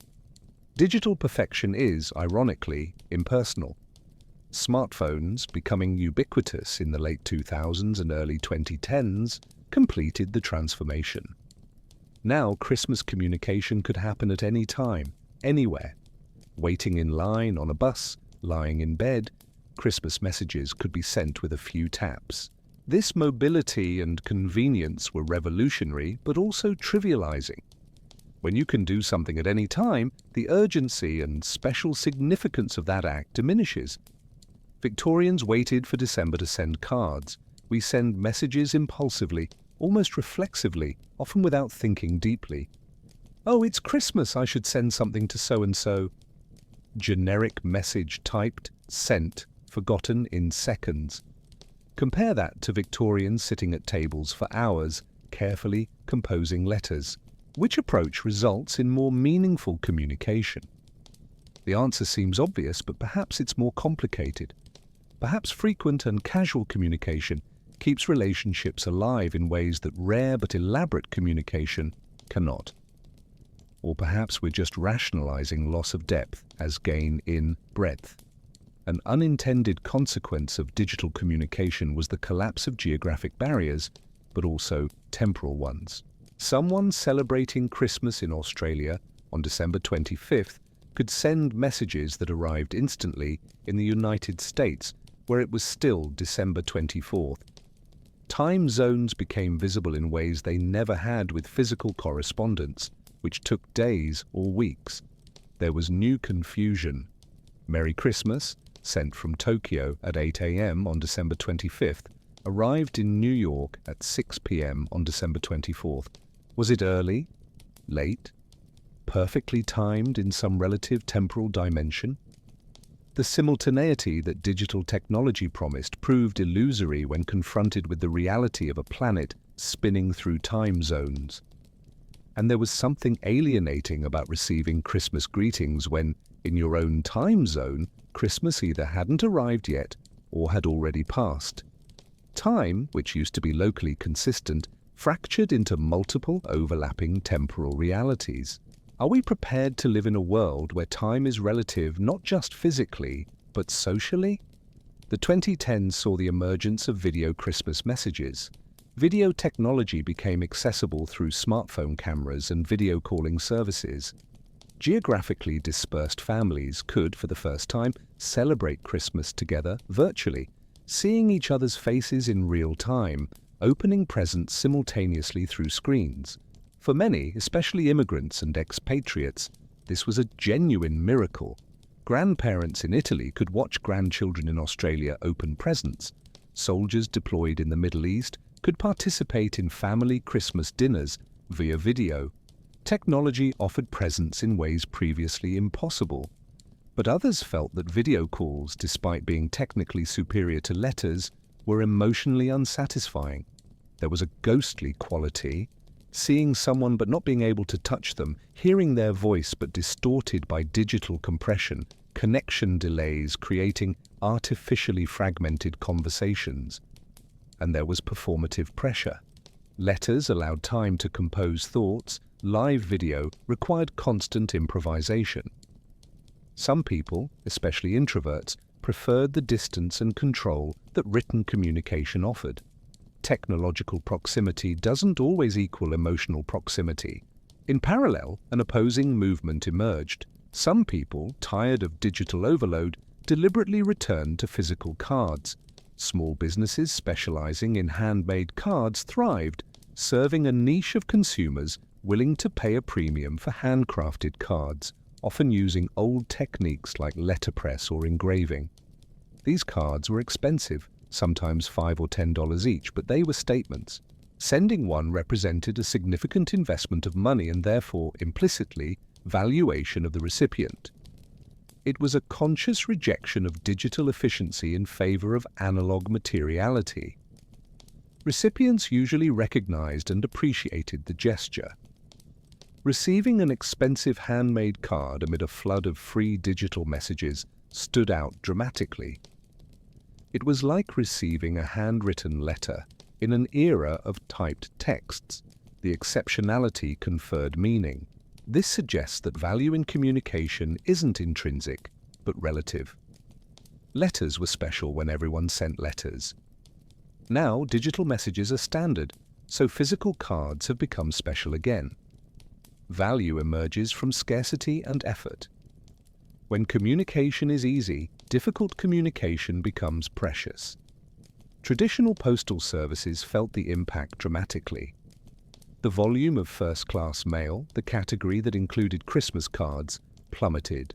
In many countries, postal services faced financial crises, forced to cut routes, close offices, reduce staff. Postmen, who for centuries had been central figures in delivering Christmas joy, found themselves delivering mainly packages from online shopping. The very nature of the work transformed from delivering personal communication to delivering commercial merchandise. There was melancholy in veteran postmen who remembered carrying bags of Christmas cards, now carrying only boxes from an e-commerce giant. The social meaning of their profession had changed.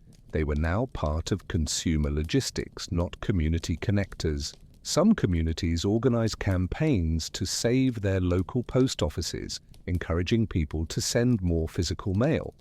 But these were rearguard actions against overwhelming economic and technological forces. You can feel nostalgic for dying institutions, but you rarely can save them once society has decided to move in a different direction. The complete democratization of Christmas communication, ironically, led to a crisis of meaning. When everyone can say Merry Christmas to everyone without cost or effort, the words emptied out. They became background noise, a social obligation, executed with minimal thought.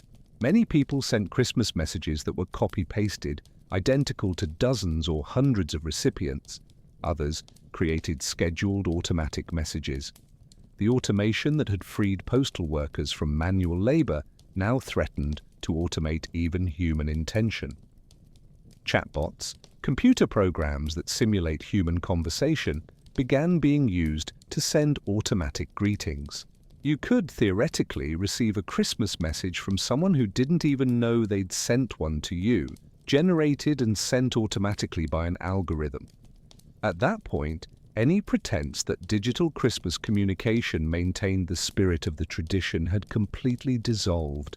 It was simulacrum, an empty sign of a social convention emptied of real human content.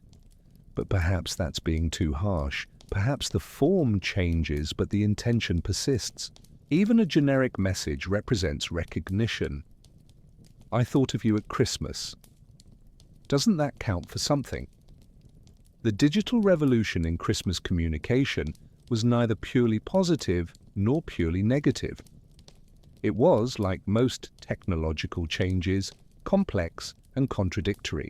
It brought genuinely wonderful possibilities. Families separated by oceans could connect instantly. people without financial resources were no longer excluded from participating in greeting exchanges, isolated elderly people could maintain contacts that physical postal systems made difficult. But it also brought losses: loss of tangibility, loss of effort that conferred meaning, loss of boundaries that made communication special instead of omnipresent. We navigated these changes imperfectly, sometimes enthusiastically adopting the new without recognizing what was being lost, other times nostalgically resisting inevitable progress.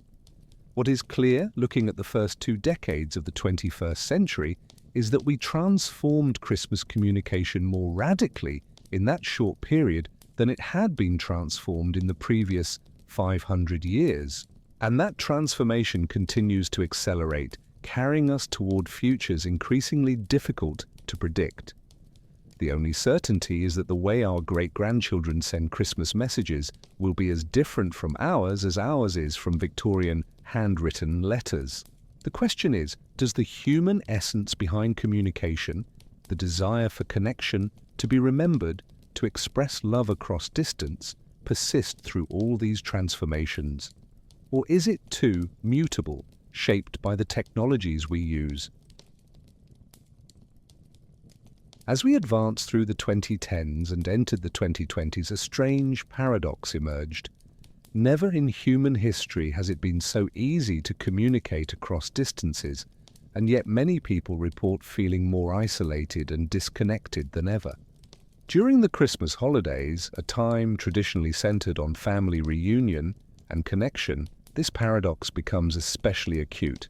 You can send instant messages to 100 people, see faces through video from the other side of the world, share photos and thoughts with thousands of followers, and still feel profound loneliness.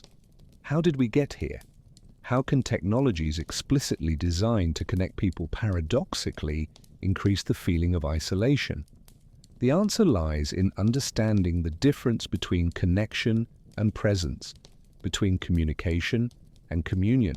We can be more digitally connected while becoming more absent from each other physically and emotionally. During Christmas, when the desire for genuine connection intensifies, this absence becomes painfully obvious. Consider the common phenomenon of modern Christmas family gatherings. Everyone is physically present in the same room, but half are looking at screens, checking messages, scrolling feeds, taking photos to share online. Conversation happens in fragments between digital distractions. Grandparents try to talk to grandchildren who respond without taking their eyes off devices. The Christmas dinner is repeatedly interrupted by people photographing food before eating, angles carefully arranged for later sharing. The lived experience becomes secondary to its digital representation. We are present, but not completely. We participate, but through a mediating layer of technology. This represents a fundamental shift in how we experience family reunion. Previous generations, without the option of digital distraction, were forced into complete presence, for better or worse. Conversations were deeper because there was no easy escape.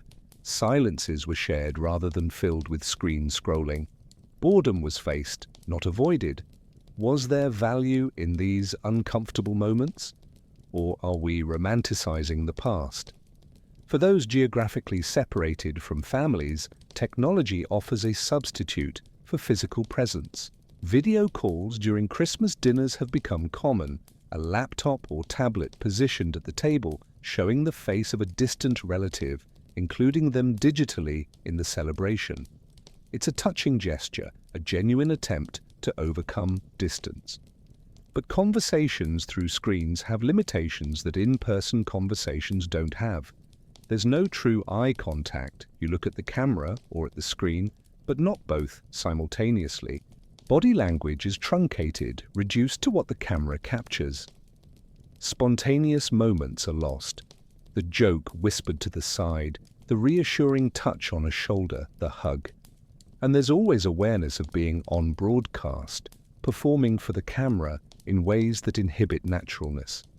Children are instructed to say hi to grandma on the screen, but their attention quickly diverts. For them, it's not real grandma, It's an image of grandma. The difference matters profoundly. No technology can fully replicate physical presence. The question is whether an imperfect substitute is better than complete absence. For many, the answer is obviously yes. But do we honestly acknowledge the limitations, or do we pretend that video conferencing is almost as good as being there? The phenomenon of performing Christmas for online audiences deserves attention. Many families now document celebrations extensively: photos of decorations, presents under the tree, elaborate meals, everyone smiling perfectly. These images are shared on social platforms, accumulating reactions and comments from friends and strangers. There's genuine joy in sharing happy moments, but there's also growing pressure for Christmas to look perfect. Families struggling financially feel the need to create an appearance of abundance. Tense relationships are hidden behind forced group photos. The house is cleaned and decorated obsessively, not for inhabitants, but for the camera. Christmas becomes a production, a spectacle with an invisible audience whose approval is sought through digital validation. This echoes Victorian Christmas cards with photographs from the 1950s, where appearances were carefully managed, but digital platforms amplify this exponentially. It's no longer one annual photo, it's dozens or hundreds of updates, creating a curated narrative of perfection that rarely matches lived reality. How does this affect our psychological well-being? Studies suggest that constant exposure to idealized representations of others' lives increases dissatisfaction with our own. During Christmas, when emotional expectations are already high, this effect intensifies. Loneliness during Christmas is not a new phenomenon. There have always been people spending the holidays alone, elderly people without close family, people distant from their communities, those separated by circumstances beyond their control. But digital communication creates a new dimension to this loneliness. You can be physically alone but constantly exposed to evidence that others are celebrating together. Social feeds during Christmas fill with images of family gatherings, elaborate decorations, abundant presents. For someone alone, this can be devastating. Constant reminders of isolation, amplified by the visibility of how everyone else apparently is thriving. In the pre-digital era, your loneliness was private, known only to you. Now it's publicly contrasted against others' celebrations. Some argue that digital communication offers an antidote. Lonely people can reach out to others, find online communities, participate virtually. And this is true for some. But for others, especially elderly people less familiar with technologies, digital tools offer little comfort. They long for a physical visit, a human voice not mediated by a speaker, tangible presence. A text message saying "Merry Christmas" doesn't relieve loneliness when what you really want is someone sitting beside you. Essential service workers, medical teams, first responders, transportation workers, public service personnel have always worked during holidays, maintaining infrastructure while others celebrate. But modern communication changed their experiences. Previously, working on Christmas meant complete disconnection from family celebrations. Now they can receive a constant stream of messages and images from home, children opening presents, families dining, siblings reunited. Is this comfort or torment? Some appreciate feeling included remotely. Others find it painful to see what they're missing. And there's pressure to respond. Family expects immediate acknowledgement of sent messages. But a nurse in a crowded emergency room or a firefighter responding to a call can't constantly check messages. When they finally respond hours later, they may face comments about the delay. The expectation of constant availability that digital communication created collides with the realities of demanding jobs. Boundaries that existed naturally when communication was limited now must be actively built and defended, a psychologically exhausting task. Multicultural families face unique challenges in the era of omnipresent communication. When people from different cultural backgrounds come together, they navigate varied festive traditions. Some celebrate Christmas on December 25th, others on January 7th, following the Julian calendar. Others observe different winter festivities. Digital communication makes these differences highly visible. Social feeds fill with messages of diverse celebrations, creating a complex mosaic of traditions. There's beauty in this diversity, but also challenges in navigation. Previous generations, communicating mainly within culturally homogeneous communities, rarely faced these complexities. Global and intercultural communication is a valuable advancement, but it brings nuances we're still learning to navigate with sensitivity and mutual respect. The extreme commercialization of Christmas, facilitated by digital communication, has reached previously unimaginable levels. Targeted advertisements follow users across devices, algorithms predict desires before you consciously articulate them, marketing campaigns begin in October. The Christmas messages we receive are increasingly commercial: promotions, sales, gift suggestions. The very language of Christmas has been commercialized. Companies wish Merry Christmas not as a genuine feeling but as an engagement strategy. And consumers have become participants in this marketing, sharing products they've bought, recommending services, essentially functioning as unpaid propagandists. During Christmas, when feelings of generosity and connection are elevated, we're particularly vulnerable to this commercial influence. We buy presents not because the recipient necessarily needs or wants them, but because we've been convinced that love is demonstrated through consumption. Christmas messages intertwine with marketing messages so completely that separating genuine feeling from commercialism becomes almost impossible. Does this permanently corrupt Christmas, or can we recover deeper meaning through conscious choices? Questions of privacy assume particular dimensions during Christmas. Parents share photos of children opening presents, often without considering long-term implications. These images, once shared publicly, exist permanently on servers, potentially accessible to anyone. Children grow up discovering that intimate moments of their childhoods were broadcast to vast audiences without their consent. There are consequences we're only beginning to understand. Moreover, images of expensive presents, elaborate decorations, luxurious homes shared during Christmas can inadvertently signal sensitive information. The tradition of sharing Christmas joy becomes a vector of potential risk. And there's a deeper philosophical dimension. When we document and share every moment, do we fully experience events or just collect content to share? Children watch parents constantly filming instead of participating. Are we so busy capturing Christmas that we forget to live it?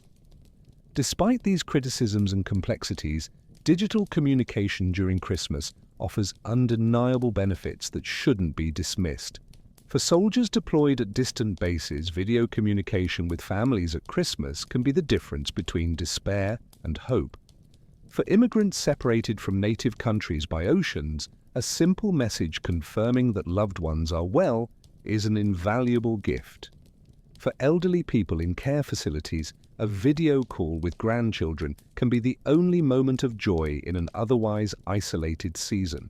For people with limited mobility who can't travel, technology enables participation in gatherings that would otherwise be impossible. For college students away from home for the first time, digital connection with family offers essential comfort. Technology, for all its flaws, has democratized access to connection in ways that are genuinely valuable for many. The challenge is not to reject technology, but to use it intentionally, with awareness of its limitations and dangers. But do we have the collective wisdom to do this? Or are we experimenting without a map, discovering consequences only retroactively? Scholars of human behavior notice an interesting pattern. The more communication options we have, the more anxious we become about choosing the right form. Should I text or call, video or just audio, individual message or group? Each choice carries subtle social meanings we're constantly decoding. During Christmas, these anxieties multiply. Sending just a text message might seem lazy, but calling might be intrusive if the person is busy.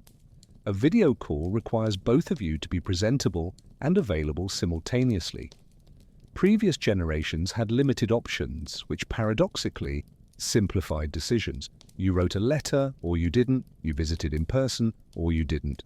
Now we navigate a complex spectrum of communicational options, each with its own etiquette, and the fear of violating invisible social norms can paralyze.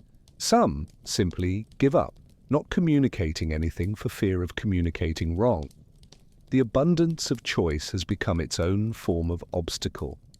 The concept of divided presence has become an everyday reality. We're physically in one place, but mentally in another, our attention constantly pulled between the immediate world and digital notifications. During Christmas, this manifests in particularly visible ways. Someone opens a present you gave carefully, but you're looking at your phone and miss their genuine reaction. A child tells a story about school, but you're answering a work message and don't really hear. Precious and irreplaceable moments slip away because our attention is fragmented. Buddhist monks speak of mindfulness, being completely present in the current moment. Digital technology is the antithesis of mindfulness, constantly pulling us out of the now into concerns past or future, to absent places and people. During Christmas, perhaps more than any other time, we're called to be fully present. But the technologies we carry make this extraordinarily difficult. Recognizing this conflict is the first step. Solving it requires discipline that few of us have developed. Modern Christmas exists in constant tension between contradictory forces: connection and isolation, authenticity and performance, tradition and innovation, presence and distraction. We navigate these tensions imperfectly, sometimes wisely, often not. There's no return to the pre-digital era. The changes are irreversible. But it's not inevitable that we simply accept all aspects of digital communication uncritically. We have agency, the ability to choose how we use available tools. Some families establish rules: no devices during Christmas dinner. Some individuals declare digital fasts during the holidays, intentionally disconnecting. Others find personal balances, using technology selectively to maintain important connections while protecting time for unmediated presence. There's no single right answer. Individual contexts vary enormously. But it's worth asking, what do we really want from Christmas? What is the core of what we celebrate? If we can answer honestly, perhaps we can evaluate whether our communicational practices serve or undermine these fundamental values. The answer is probably a mixture of both. And recognizing this complexity rather than falling into simplistic narratives is the first step toward wisdom. Throughout all of history of Christmas postal communication, there is a shadow that accompanies every letter sent, every card posted, every message transmitted, the possibility that it never reaches its destination. Millions of Christmas messages over the centuries simply disappeared, lost in shipwrecks, burned in fires, mislaid in chaotic postal systems, intercepted by censors, stolen by thieves, destroyed by wars, or simply forgotten in dusty corners of postal depots. Each of these lost messages represents an unrealized connection, a frustrated hope, an unreceived love. And the stories of these lost letters, when we can reconstruct them, are often more poignant than the stories of letters that arrive successfully. Because in lost letters we see the abyss between intention and result, between the desire to communicate and the reality that communication can fail. How many important words were never heard? How many I love yous dissolved into the void? And what do these losses teach us about the fragility of all human communication? In the 19th century, shipwrecks were a common cause of loss of transatlantic correspondence. Ships carrying bags of mail sank in storms, taking thousands of letters to the ocean floor. In December 1854, the steamship Arctic sank in the North Atlantic after colliding with another ship in the fog. On board were approximately 4,000 Christmas letters from American immigrants to families in Europe. Only fragments of the wreck were recovered. The letters descended with the ship. On the European side, families waited for weeks, then months, for messages that would never arrive. They didn't know about the wreck immediately. News traveled slowly. Then they waited, progressively more anxious, imagining why relatives hadn't written. The absence of a letter became its own form of message, but ambiguous. Did it mean carelessness, illness, death, or simply a lost letter? The uncertainty was torturous. When news of the wreck finally arrived, it brought clarification, but no comfort. Those letters, with their words of love and longing, remained at the bottom of the sea, unread, temporarily preserved by the icy water before ink dissolved and paper disintegrated. 4,000 conversations that would never happen. During wars, correspondence was often deliberately intercepted. We've already mentioned military censorship, but there was also intentional destruction. During the American Civil War, Union and Confederate forces regularly intercepted and destroyed enemy mail, not just military correspondence, but also personal letters. During Christmas 1863, hundreds of letters sent by Confederate soldiers to homes in the South were captured by Union troops and burned. The reasoning was both strategic and psychological. Interrupting communication undermined morale. Soldiers who never received responses from home began to doubt whether they were remembered, whether families still cared, even whether families still existed. And families who received no news from soldiers lived in agony of uncertainty. This destruction of correspondence was a form of psychological warfare, perhaps less dramatic than bloody battles, but devastating in its own way. Words can be weapons. Their absence can be a wound. How do you maintain hope when the only evidence that someone thinks of you, their letters, never arrives? Fires in postal depots destroyed countless letters over the centuries. In London, in December 1864, a fire at the main post office destroyed an estimated 50,000 Christmas letters. The fire started in a faulty heating oven and spread rapidly through rooms full of paper. Postal workers risked their lives trying to save correspondence, but the intensity of the flames was too much. Witnesses described ashes of letters floating over London like black snow, words partially preserved legible in fragments that fell on the streets. Residents collected some of these fragments, pieces of letters they would never read completely, addressed to people they would never know. One fragment preserved in a London museum shows only, "Your Christmas be blessed with eternal love from your..." The rest is charred, illegible. Who wrote it? To whom? What complete words were lost? These fragments are communicational ghosts, partial presences that emphasize total absences. And the recipients of those 50,000 letters never knew that messages had been sent. They presumed, perhaps, that they had been forgotten. Simple human error also caused massive losses. Mailbags switched at ports, addresses read incorrectly by illiterate or exhausted postal workers, letters falling from carts on rural roads. In 1889, it was discovered that a rural postman in Yorkshire had, over 2 decades, hidden thousands of undelivered letters in his barn instead of delivering them. When confronted, he couldn't explain why, perhaps initial laziness that transformed into growing terror of being discovered, leading to more concealment. Among the letters were dozens of Christmases, 20 years of greetings, updates, expressions of love between dispersed families. Some were from people who had died, their last words sent but never received. When the letters were finally discovered and attempts were made to deliver them, many recipients had moved or passed away. An elderly woman received a Christmas letter from her brother sent 15 years before. He had died 10 years ago. She read his words, "I hope to see you again soon, dear sister," knowing that hope was never realized. The letter arrived, but too late to matter in the way intended. It became a relic, not communication.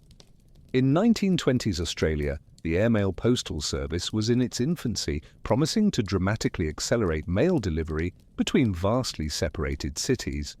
But primitive airplanes frequently crashed. In December 1928, an airplane carrying Christmas mail from Sydney to Perth crashed in the central desert. The pilot died. The plane and its cargo were swallowed by the vastness of the outback. It wasn't found for 16 months. When finally located, the wreckage contained remains of the pilot and mailbag surprisingly intact. The dry climate had preserved paper. The letters were recovered and extraordinarily delivered, although more than a year late. Recipients faced the strange experience of receiving Christmas greetings from December 1928 in April 1930. One of these letters was from a mother to her son serving overseas, saying, "I hope this Christmas finds you safe and well." When the letter finally arrived, the son had died in an accident 3 months before. The hope expressed in the letter was retroactively negated. Time is a crucial dimension of communication. Temporally displaced messages lose context and can become painful rather than comforting. During World War II, German submarines sank Allied ships carrying mail. Estimates suggest that more than 1 million Christmas letters were lost this way between 1939 and 1945. One ship, the SS Athenia, torpedoed in September 1939 in the early days of the war, carried bags of premature Christmas mail, people sending greetings early to ensure delivery before December. Cruel irony, their precautions became irrelevant when the ship sank. Among the passengers and crew, 117 people died, and thousands of letters descended with them. After the war, some families of dead soldiers never received last letters they knew had been written. Soldiers mentioned in previous communications that they had sent a Christmas letter, but these never arrived. Families lived decades imagining what those final words might have said, filling the silence with hopes and fears. Some hired mediums or clairvoyants, so desperately wanting to hear those lost words that they sought supernatural means. The need for closure, to hear a final message, can be overwhelming. With modern digital communication, we assume that lost messages are a thing of the past, but it's not true. Server failures delete emails, messages are incorrectly filtered as spam and never seen. Phone numbers change, and messages go to wrong recipients. Social media platforms apply algorithms that determine who sees your posts. Your public Christmas message may never appear in the feed of specific people you expected to reach. And there's the phenomenon of digital ghosting, people simply stopping to respond, leaving senders uncertain whether the message was received and ignored or never arrived. The ambiguity is its own form of torment. At least with physical mail, there was a sense of materiality. The letter existed physically, was touched, moved through space. Digital communication seems ephemeral, almost illusory. When you don't receive a response, you question whether you really sent the message, whether you clicked the right button, whether the address was correct. The anxiety of lost digital communication is qualitatively different, but no less real than the anxiety of lost physical letters. There are also messages that were never sent, lost not in transit, but in unrealized intention. How many people think I should write to so-and-so this Christmas but never do? Procrastination, uncertainty about what to say, fear of inadequacy, simple forgetfulness. For 1,000 reasons, intended communication is never initiated, and then it's too late. The person dies, or the relationship deteriorates irreparably, and the message that should have been sent becomes a permanent regret. I should have said I cared. I should have sent that letter. These unsent letters haunt as much as lost letters, perhaps more because the failure is ours, not the postal system's or fate's. We have no excuse of shipwreck or fire, only our own negligence.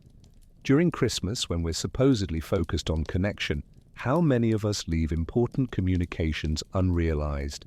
And when we finally realize the missed opportunity, it's often irretrievable. Historical postal archives occasionally reveal extraordinary discoveries, mailbags lost and found decades or centuries later. In 2015, workers renovating an old building in Paris discovered a postal bag hidden in a wall dating from 1918. It contained Christmas letters from French soldiers in the trenches to families never delivered. Historians meticulously traced descendants of the original recipients when possible. One family received a letter from a great-grandfather they never knew who died in battle weeks after writing the letter.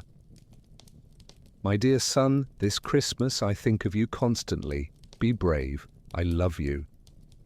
The great-grandson, reading these words a century later, wept. He said it gave voice to an ancestor who had been only a name on a family tree. The letter, though a century late, still communicated something essential. This raises a philosophical question. Does communication have an expiration date? Can a Christmas message fulfill its purpose decades or centuries after being written? Or is communication irreducibly tied to its specific temporal context? Postal museums in various countries maintain collections of dead letters, correspondence that could never be delivered nor returned to the sender, illegible addresses, recipients not found, senders unknown. These letters exist in limbo, permanently in transit. Some are opened by archivists who try to decipher clues that might allow delivery. Among them are Christmas letters, some touchingly simple, others elaborately decorated. One, preserved in the Bern Postal Museum, is a letter from a child to Santa Claus, North Pole. The handwriting is irregular, obviously from a very young child.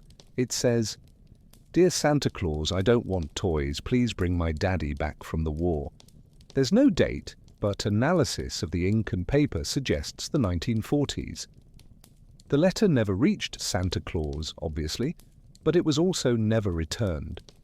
It remains in the archive, a mute testimony to childhood hope and the pain of war. Each dead letter in archival collections is a small tragedy, a voice silenced before being heard. Contemporary thinkers suggest that perhaps we should find meaning not only in successful communications, but also in lost and failed ones. French philosopher Maurice Blanchot wrote about the impossibility of communication, the idea that complete mutual understanding is unattainable, that there's always a gap between what we want to say and what is understood. In this view, all communications are, in a sense, lost, never perfectly transmitting the sender's intention. Physically lost letters are just extreme versions of communicational failure that's present even in apparently successful communications. Is this pessimistic or realistic? Perhaps both. But it also suggests that the effort to communicate is valuable regardless of result. The act of writing a Christmas letter, of formulating thoughts and feelings, has meaning for the sender, even if the letter never arrives.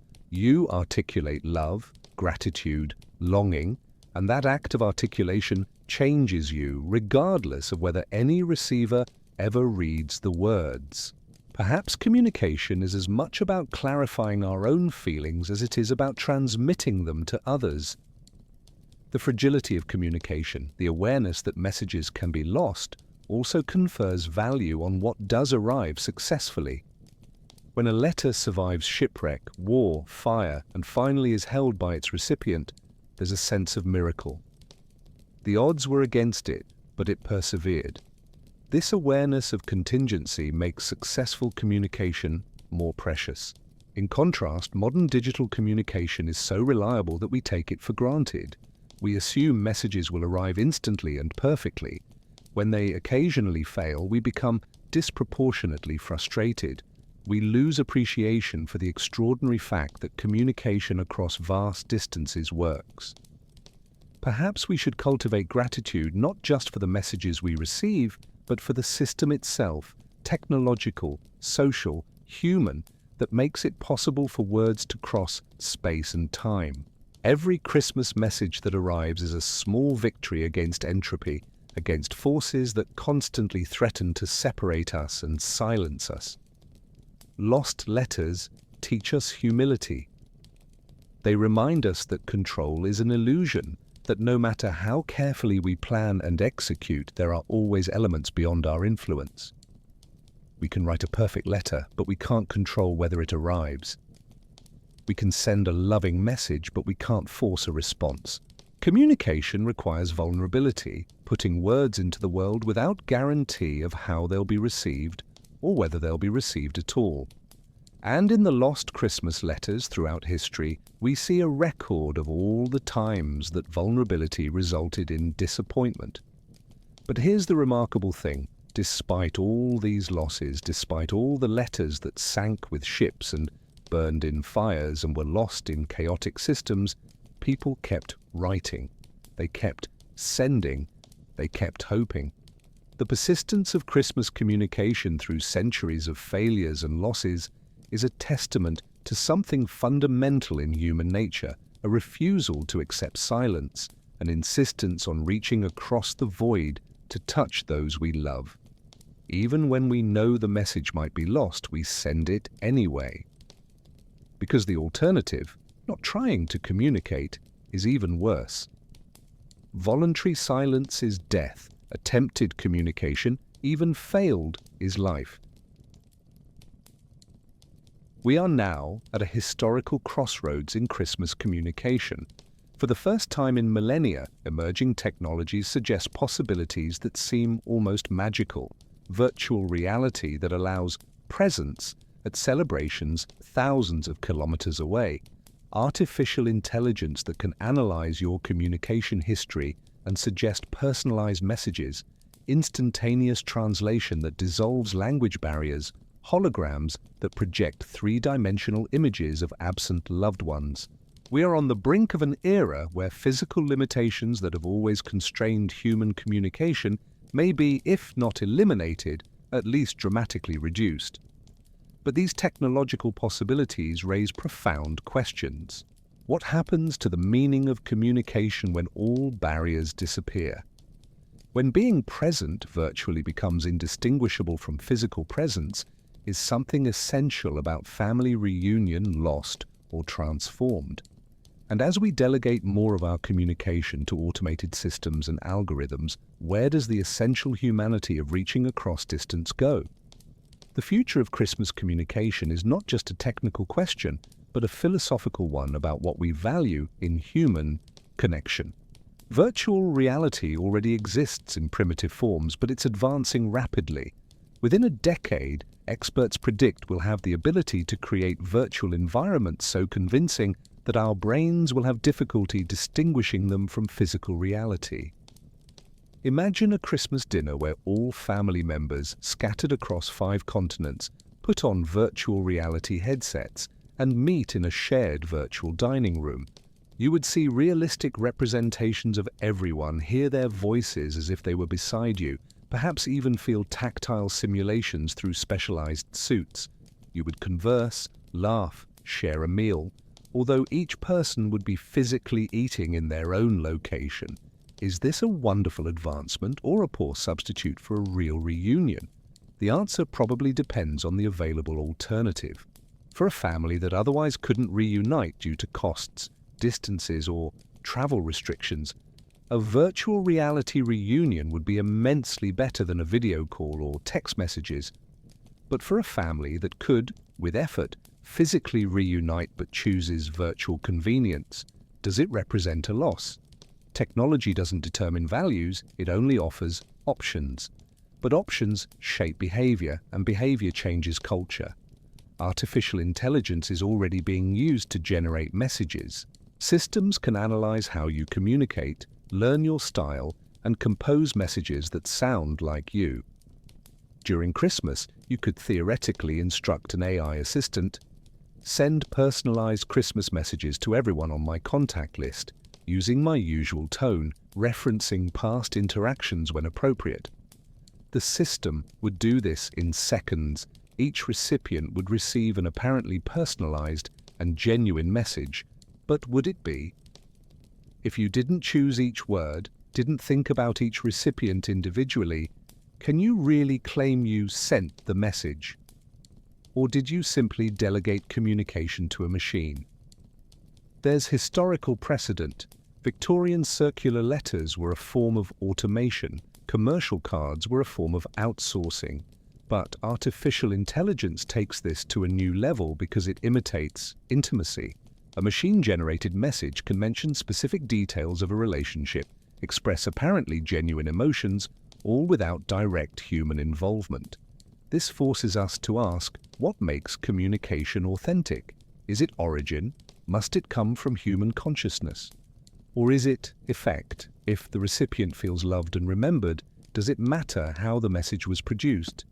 Automatic translation is improving exponentially. Soon, we'll be able to send a Christmas message in English to someone who speaks only Mandarin, and systems will translate not just words, but cultural nuances, adjusting greetings and references to be culturally appropriate. This could be democratizing. People separated by language barriers could communicate freely. But translation is never perfectly neutral. It always involves interpretation and choices. When a machine makes these choices instead of a human, subtleties can be lost. And there's something valuable in the effort of learning someone's language, or at least trying, awkwardly, to communicate across linguistic difference. That effort signals commitment, respect, willingness to meet the other on their ground.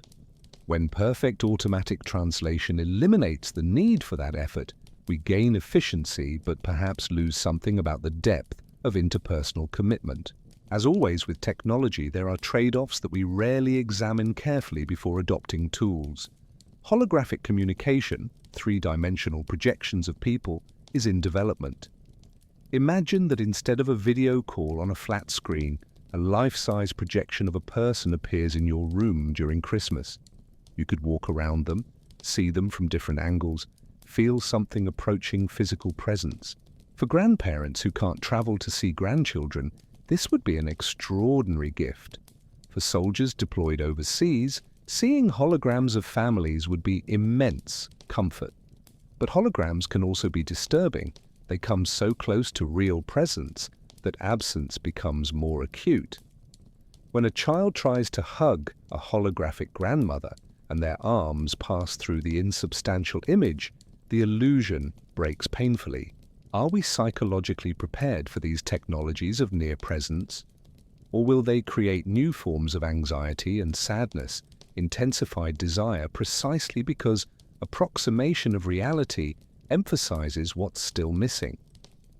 An emerging trend is what some call digital minimalism, a movement of people consciously reducing their use of communication technology, returning to slower and more deliberate forms. Digital minimalists commit to writing handwritten letters during Christmas instead of sending electronic messages. Not out of romantic nostalgia, but from recognition that the form of communication affects the quality of communication. Handwriting forces deceleration, reflection, presence. We can't write a handwritten letter while doing 3 other things. It requires focused attention. And the recipient receives not just words, but a physical artifact, paper touched by you, marked by your unique handwriting, perhaps scented with the smell of your home. There's material intimacy that digital communication doesn't replicate. Digital minimalists don't reject all technology, they use it selectively, reserving high-priority communication for slower and richer forms. It's a rebellion against ubiquity and instantaneity, an assertion that not all communication should be fast and efficient. Some relationships deserve slowness. Will this movement remain a niche, or does it represent broader recognition that we've lost something in the technological rush? Questions of environmental sustainability will also influence the future of Christmas communication. Physical cards, though romantic, require paper, trees cut down, water used in processing, energy spent on transportation. Millions of cards sent annually have considerable environmental footprint. Digital communication, apparently clean, also has environmental costs. Data centers consume enormous amounts of energy, much of it still from fossil fuels. Every email, every message, every video call uses electricity for transmission and storage. As climate change intensifies, choices about how we communicate will have ethical dimensions related to environmental impact. Perhaps we'll develop Christmas cards made from completely sustainable and biodegradable materials. Perhaps data centers will run on completely renewable energy. Or perhaps we'll change values, deciding that Christmas communication doesn't need to be mediated by resource-intensive objects or technologies, but can happen through physical presence whenever possible and through minimalist messages when not. Our descendants will judge our communicational choices not just by efficiency or intimacy, but by planetary responsibility. There's also the possibility that entirely new forms of communication will emerge, so different from anything current that we can barely imagine them. Just as our ancestors 500 years ago couldn't conceive of video calls or global instant messages, perhaps we're equally blind to possibilities that future technologies will open. Some scientists speculate about brain-computer interfaces that would allow direct thought-to-thought communication. Imagine sending not words describing feelings, but the feelings themselves. Christmas joy, warmth of family love, transmitted directly from consciousness to consciousness. That would be the most authentic communication possible without the filter of language. Or would it be a violation of mental privacy, forced intimacy too much? These questions currently belong to science fiction, but the boundary between science fiction and reality is constantly moving. Technologies that seemed impossible become routine within decades. We need to think not just about technologies that exist now, but about the implications of technologies that might exist soon. Future generations will look at our current Christmas communication practices the way we look at Victorian letters, with a mixture of admiration for some aspects and perplexity at others. They might find it bizarre that we looked at small glass screens to see absent people. They might find our physical Christmas cards charming but primitive, preserving them as curiosities the way we preserve Victorian postage stamps. Or they might look nostalgically at our era as the last time before communication became completely virtual, and mourn the loss of something we had but didn't sufficiently appreciate. Projecting the future is always speculative, but one thing seems certain. The human impulse to connect during holidays will persist. The form will change. It already has changed dramatically and will continue to change, but the underlying need will remain constant. Christmas, whether in religious or secular form, is about belonging, about affirming the bonds that connect us across time and space. As long as there are humans, there will be some form of celebration that fulfills this function, and there will be communication associated with that celebration. The challenge for us, living in this moment of accelerated transition, is to navigate changes consciously rather than being passively carried by technological currents. We need to ask questions. Which aspects of past communicational traditions are worth preserving? Which new possibilities should we embrace enthusiastically? Where do we draw lines, saying this goes too far, this diminishes rather than enriches human connection? These aren't technical questions, they're questions of values. They require not just engineers and programmers alone, but all of us reflecting on what matters in relationships, in community, in shared humanity. Technology is not destiny, it's a tool. Tools can be used wisely or foolishly. The choice, for now, remains ours. But windows of choice can close. Once everyone adopts a certain technology, it becomes difficult to opt out without social isolation. Therefore, decisions we make in the coming years about how we adopt emerging communication technologies will have lasting consequences. An optimistic possibility is that we might develop what some call technological wisdom, the ability to use powerful technologies while remaining aware of limitations and avoiding pitfalls. This would involve education from a young age about healthy communication, establishing social norms that value depth over breadth, quality over quantity. Schools could teach not just how to use technologies, but when to choose not to use them, how to recognize when digital communication is appropriate versus when physical presence is essential. Families could develop rituals that balance digital connection with intentional disconnection. Societies could value and protect time and spaces free from technology the way we protect natural parks. If we can collectively cultivate this wisdom, the future of Christmas communication could be better than the past or present, combining the reach and convenience of modern technology with the depth and intention of ancient traditions. But this requires conscious effort, not just uncritical acceptance of whatever innovation appears. Looking back through the centuries we've explored, from when sending a Christmas message was almost impossible, through the slow development of postal systems, the explosion of Victorian cards, wars that made letters lifelines, the golden age of abundant postal communication, the digital revolution, to our present situation and future possibilities, we see a narrative not of linear progress, but of complex changes with gains and losses at each stage. Our ancestors writing letters by candlelight weren't inferior to us. They had skills and capacities that many of us have lost. Similarly, we shouldn't presume that future generations with more advanced technologies will necessarily be superior in the aspects that really matter. Technological progress doesn't guarantee human progress. The fundamental question remains unchanged through all transformations. How do we maintain connections that give life meaning? How do we express love, gratitude, longing across whatever distance separates us? How do we ensure that those who matter to us know they are remembered? The tools change, the need persists. And perhaps paradoxically, in embracing new tools, we should also honor the wisdom embedded in ancient practices, the patience, the intention, the effort that confers meaning on communication. The future doesn't need to erase the past. It can integrate it, preserving the best while adding new possibilities, but only if we consciously choose to do so.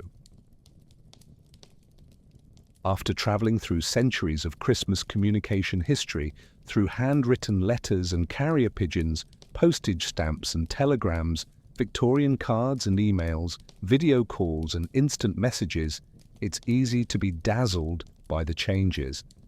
The transformations are real and profound, but there is something equally important that has remained remarkably constant through all these technological and cultural revolutions. In every era, regardless of the methods available, the essence of what people try to communicate during Christmas has remained fundamentally unchanged. They are variations on eternal themes. I remember you.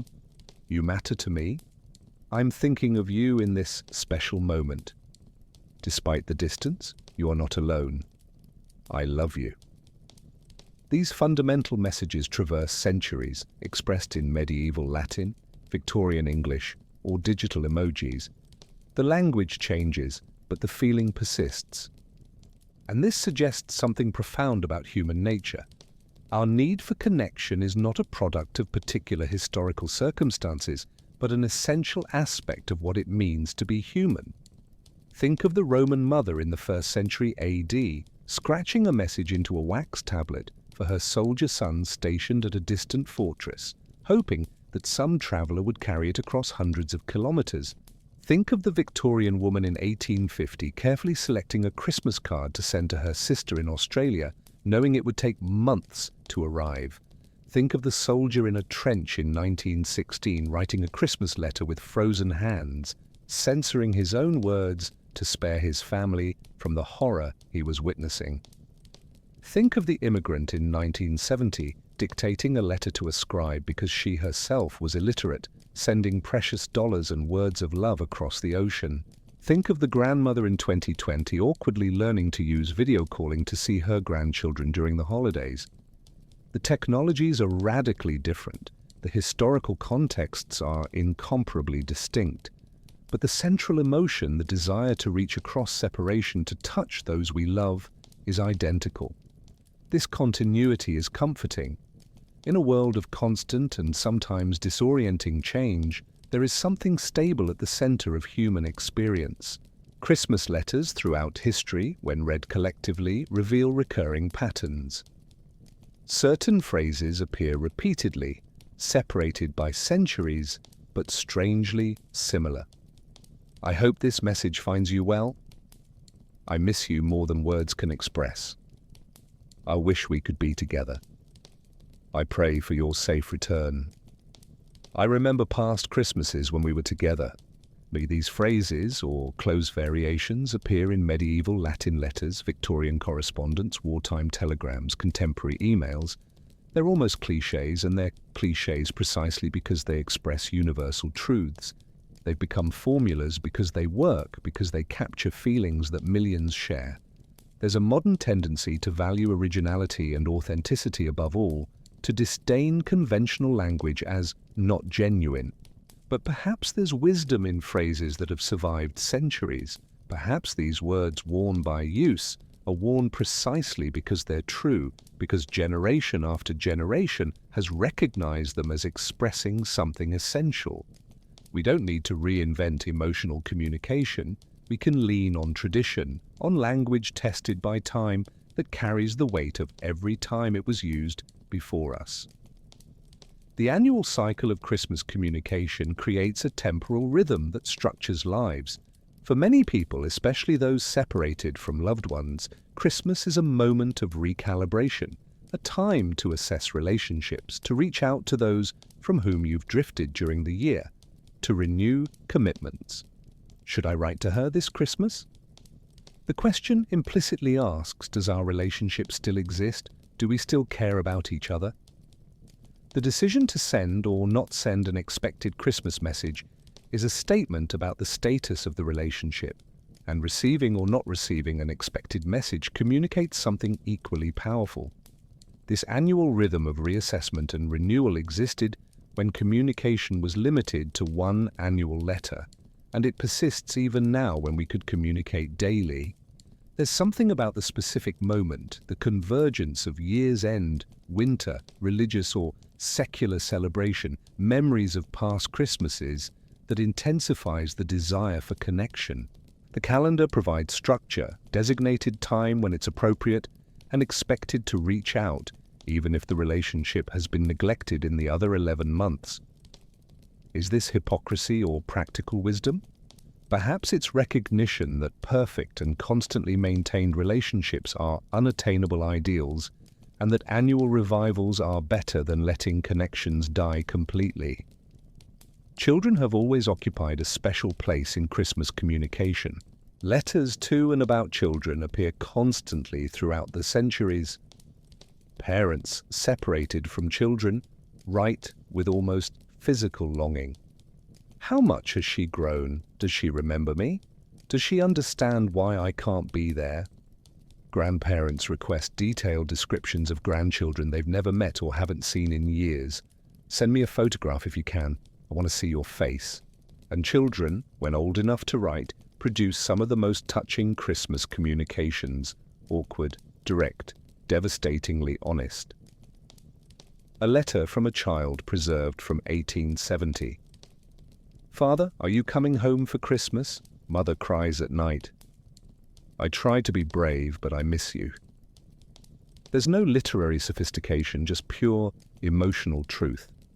Adults learn to edit feelings, to modulate expression. Children haven't yet mastered these social skills. Their communications remind us of what can be lost when we become too civilized in our expression. Perhaps we should occasionally write like children, saying simply, directly what we feel, without layers of qualification and mediation. Death is a constant presence in historical Christmas communications in ways that may be less visible today. When mortality rates were high, life expectancy short, and communication slow, every Christmas letter carried the possibility of being the last. Writers frequently included phrases like, "If this is the last letter I write," or "Should we not meet again in this world?" It wasn't morbid, it was realistic. And this awareness of mortality conferred urgency and weight to words. There was no guarantee of next Christmas, so this one mattered intensely. In modern wealthy societies where life expectancy is high and mortality often hidden in hospitals and institutions, we lose some of that urgency. We presume there will be next year, next opportunity. And often there is, but not always. Each of us knows the story of someone who postponed important communication. I'll call on New Year's. I'll visit her next summer, only to discover that the opportunity disappeared. Perhaps the awareness of mortality that our ancestors carried, though somber, was also a gift, reminding them not to postpone expressions of love. Memento mori, remember that you will die, can paradoxically teach us to live more fully, to communicate more authentically. Gratitude is another theme that runs through Christmas communications across the centuries. Not generic gratitude, but specific recognition of kindnesses, sacrifices, acts of love. Soldiers thanking families for packages sent, immigrants thanking relatives for money that allowed survival, children thanking parents for sacrifices that only now, as adults, they can fully appreciate. There's something about Christmas, perhaps its association with giving and receiving, that invites expressions of gratitude. And gratitude is emotionally powerful. Modern psychological research confirms what historical letter writers intuitively knew: expressing gratitude strengthens relationships, increases well-being for both giver and receiver. A Christmas letter that simply lists things the writer is grateful for about the recipient can be profoundly moving. Thank you for being patient with me when I was difficult. Thank you for believing in me when I doubted myself. Thank you for being there. These words cost nothing, but are worth everything, are worth. How many of us say these things regularly? And if we transformed our Christmas communications into explicit exercises in gratitude, how much would that enrich our connections? Forgiveness is a less common but equally powerful theme. Christmas, with its associations of renewal and reconciliation, sometimes inspires people to reach across gaps caused by conflict. Letters asking forgiveness, offering pardon, attempting to repair broken relationships. These are often the most difficult communications to write. They require vulnerability, humility, willingness to risk rejection. But they're also often the most important. A letter from 1923 preserved in a family archive. Brother, we let pride separate us for 10 years. We're too old for this foolishness. You were my best friend when we were boys. Can you forgive me? Can we start again? The response, also preserved, is a single line. Yes, come home for Christmas. 10 years of silence ended with a simple exchange. How many relationships are frozen in conflicts that could be thawed if someone had the courage to take the first step? Christmas offers a culturally sanctioned occasion to do this, a moment when reaching out is expected and therefore less emotionally risky than it would be at a random moment.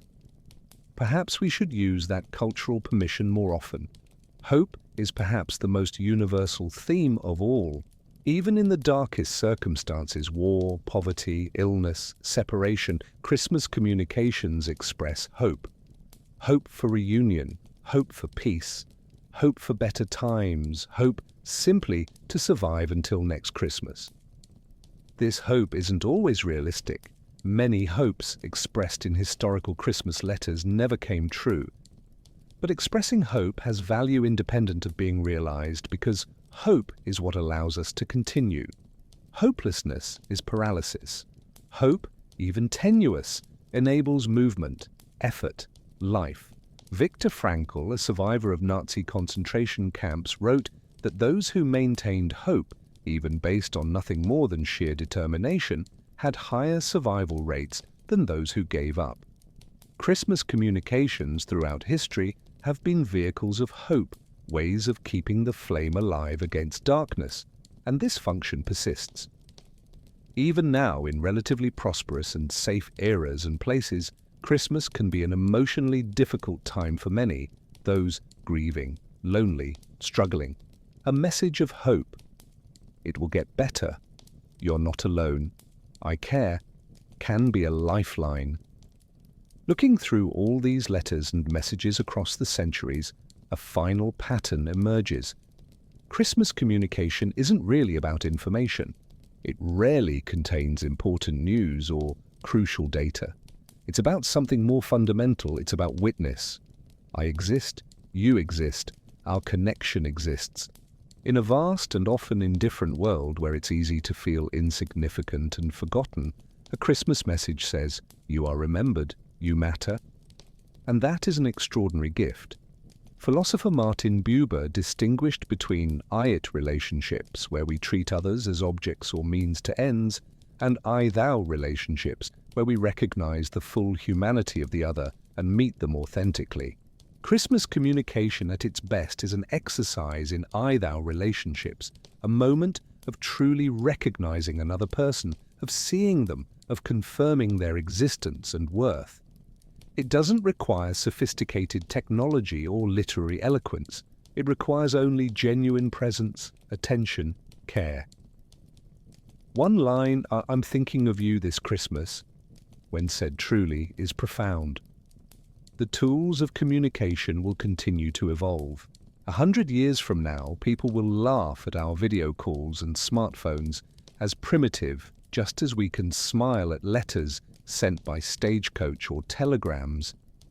But the fundamental human need that these tools serve, the need for connection, recognition, love, will not change. Because that need isn't technological or cultural, it's biological and existential. We are social animals. We need each other not just for material survival, but for psychological survival. Complete isolation is torture, connection is nourishment. And Christmas, regardless of its religious or secular form, is a culturally designated time when this need is recognized and celebrated. It's when we say collectively, connections matter, relationships are central to what makes life worth living. This message transcends any particular technology. So when we worry that digital communication is ruining authenticity or that younger generations don't know how to communicate properly, perhaps we should step back. The forms change, the function persists. As long as people still reach out to each other, still say, "You matter to me," the essence is preserved. Perhaps the final lesson of our journey through the history of Christmas communication is this: we should not fetishize particular technologies, neither romanticize old letters as inherently superior, nor uncritically embrace new technologies as necessarily progressive. Instead, we should focus on what we're trying to achieve: genuine connection, expression of love, maintenance of relationships that sustain us. Different tools will serve these goals in different ways in different contexts. For some relationships and circumstances, a handwritten letter will be appropriate.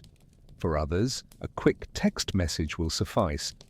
What matters is not the medium, but the intention and attention we bring. We can write a handwritten letter lazily and without real thought. We can send a digital message that pulses with genuine presence and care. Technology doesn't determine meaning, we do. And that's simultaneously challenging and liberating. Challenging, because we can't blame tools for communication failures. Responsibility is ours. Liberating, because it means we have power, regardless of available tools, to communicate meaningfully if we choose to do so intentionally. The choice, as always, is ours. How will we use it this Christmas and in all the Christmases to come? We have reached the end of our journey through centuries of Christmas communication, from the first messages laboriously carried by mounted messengers, through postal systems that connected continents, wars that made letters precious as gold, the golden age of Victorian cards, the digital revolution that transformed everything, to our complex present and uncertain future. We traveled through shipwrecks and fires, through trenches and battlefields, through technological innovations and nostalgic resistances. We saw how each era had its own unique challenges, its own ingenious solutions, its own losses and gains. And throughout it all, one truth remained constant: the human desire to reach across distance and say, "You matter to me," never disappeared, never weakened, never became obsolete. That desire is an essential part of what makes us human. But now, the question turns to you, listening to this story as you prepare to sleep. What messages have you left unsent? Who is waiting to hear from you, perhaps without even knowing they're waiting? In your life at this moment, is there someone you should reach out to? Not tomorrow, not next year, but now, this Christmas? Perhaps it's an elderly relative you haven't visited in too long. Perhaps it's a childhood friend with whom you've lost touch. Perhaps it's someone with whom you had a disagreement and pride has prevented reconciliation. Perhaps it's simply someone who made a difference in your life and you've never thanked them properly. Think for a moment. A name probably came to mind as you listened to these words. That is the name that matters. That is the message you can still write. The story we've told is not just about the past, it's about the present and future too. You are part of this ongoing story. The choices you make about how and when you communicate become part of the historical record that future generations will examine. Your grandchildren or great-grandchildren or scholars of the 22nd century may one day look at the communications of our era and ask, how did they speak to each other? What did they value? How did they express love? Your messages, whether handwritten letters kept in drawers, emails archived on servers, or conversations remembered by those who received them, are your answer to those questions. What answer do you want to give? What legacy of communication do you want to leave? There is no perfect moment, no perfect message. Throughout our journey, we saw people waiting for ideal conditions. I'll write when I have more time. I'll call when I know exactly what to say. And then the opportunity disappeared. The person died, moved away. The relationship cooled irreversibly. Perfection is the enemy of communication. It's better to send an imperfect, awkward, but genuine message than to send nothing while waiting for eloquence that may never come. Even "Hi, I was thinking of you" is infinitely better than silence. 3 words are enough if they're true. Think also of the opposite. Who would you like to hear from? From whom would you hope to receive a message this Christmas? And what if someone somewhere is thinking the same about you? Waiting, wishing to hear, but unwilling to seem needy or intrusive by reaching out first. Someone needs to break the silence. Someone needs to take the first step. Why not you? The risk of rejection or a lukewarm response is real, but compare that to the certainty of regret if you don't try. Years from now, you won't regret having tried and failed.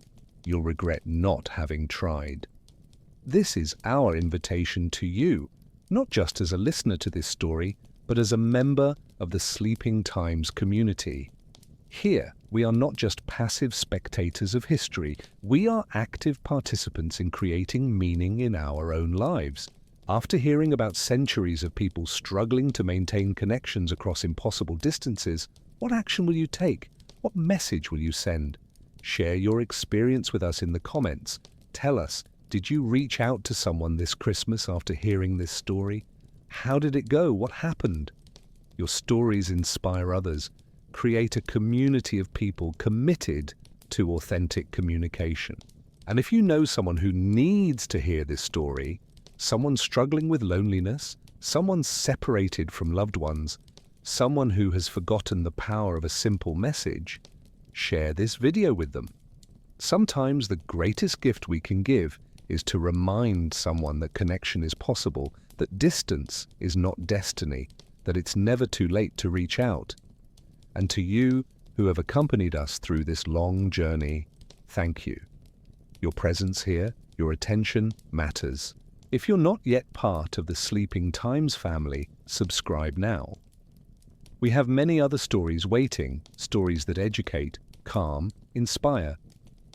Stories that help you sleep, but also help you live better when awake. We're building something special here. A community of people who value learning, reflection, and human connection. You belong here. As you close your eyes tonight, carry with you not just historical knowledge about postal communication, but renewed awareness of your own power to connect. You have a voice, you have words, you have the ability to reach across any distance, physical, emotional, temporal, and touch someone's life. Our ancestors faced treacherous oceans, hostile censors, unreliable postal systems, devastating wars, and still persisted in sending messages. You face what? A few minutes of discomfort composing a message, fear of seeming foolish or sentimental? These barriers are emotionally real, but put them in historical perspective. You have tools that medieval kings would envy, that soldiers in trenches would give years of their lives to possess. Use them. Use them now while you still can. When you send that message to whoever it is, in whatever form you choose, you will become part of the story we've told. You will be a link in the chain that extends from Roman scribes to Victorian postmen to you, and beyond you, to future generations. You will keep alive the human tradition of refusing to accept silent separation, of insisting that love and connection transcend time and space. That is not small. It is one of the most important things any of us do. The letter you can still write, whether a physical letter, email, voice message, video call, or whatever form you choose, is unique in history. It has never existed before. It will never exist again in exactly this form. It is your singular contribution to the tapestry of human communication. It doesn't need to be perfect. It doesn't need to be eloquent. It just needs to be genuine, and it needs to be sent. So as you drift towards sleep, imagine for a moment not what you will do tomorrow or next week, but what you will do when you wake up. Imagine reaching for your phone, or pen and paper, or computer. Imagine composing that message to that person whose name came to mind. Imagine pressing send, or affixing a stamp, or dialing a number. And imagine on the other side someone receiving your words, seeing your name, reading your message, feeling remembered, valued, loved. Imagine the smile that may appear on their face. Imagine the difference, small but real, that you made. The story of Christmas communication is ultimately a story of hope. Hope that distance can be overcome, that silence can be broken, that connections can be maintained against all odds. It is a story of human resilience, of refusal to give up on each other. And you are part of that story, not just as an observer, but as an active author. The next chapter is being written now in this moment through the choices you make about how you connect with those around you. May your dreams tonight be peaceful. May you wake tomorrow with clarity of purpose. And may you find the courage to send that message your heart knows needs to be sent. Because in the end, when our own life ends and we look back, it won't be the messages we sent that we'll regret. It will be the ones we left unsent. Don't let that be your story. Write differently. Start tomorrow. Start with a message. Start with one person. Start. Good night. And Merry Christmas, not just this season, but all future seasons, where you choose connection over isolation, communication over silence, love over indifference. The letter is waiting to be written.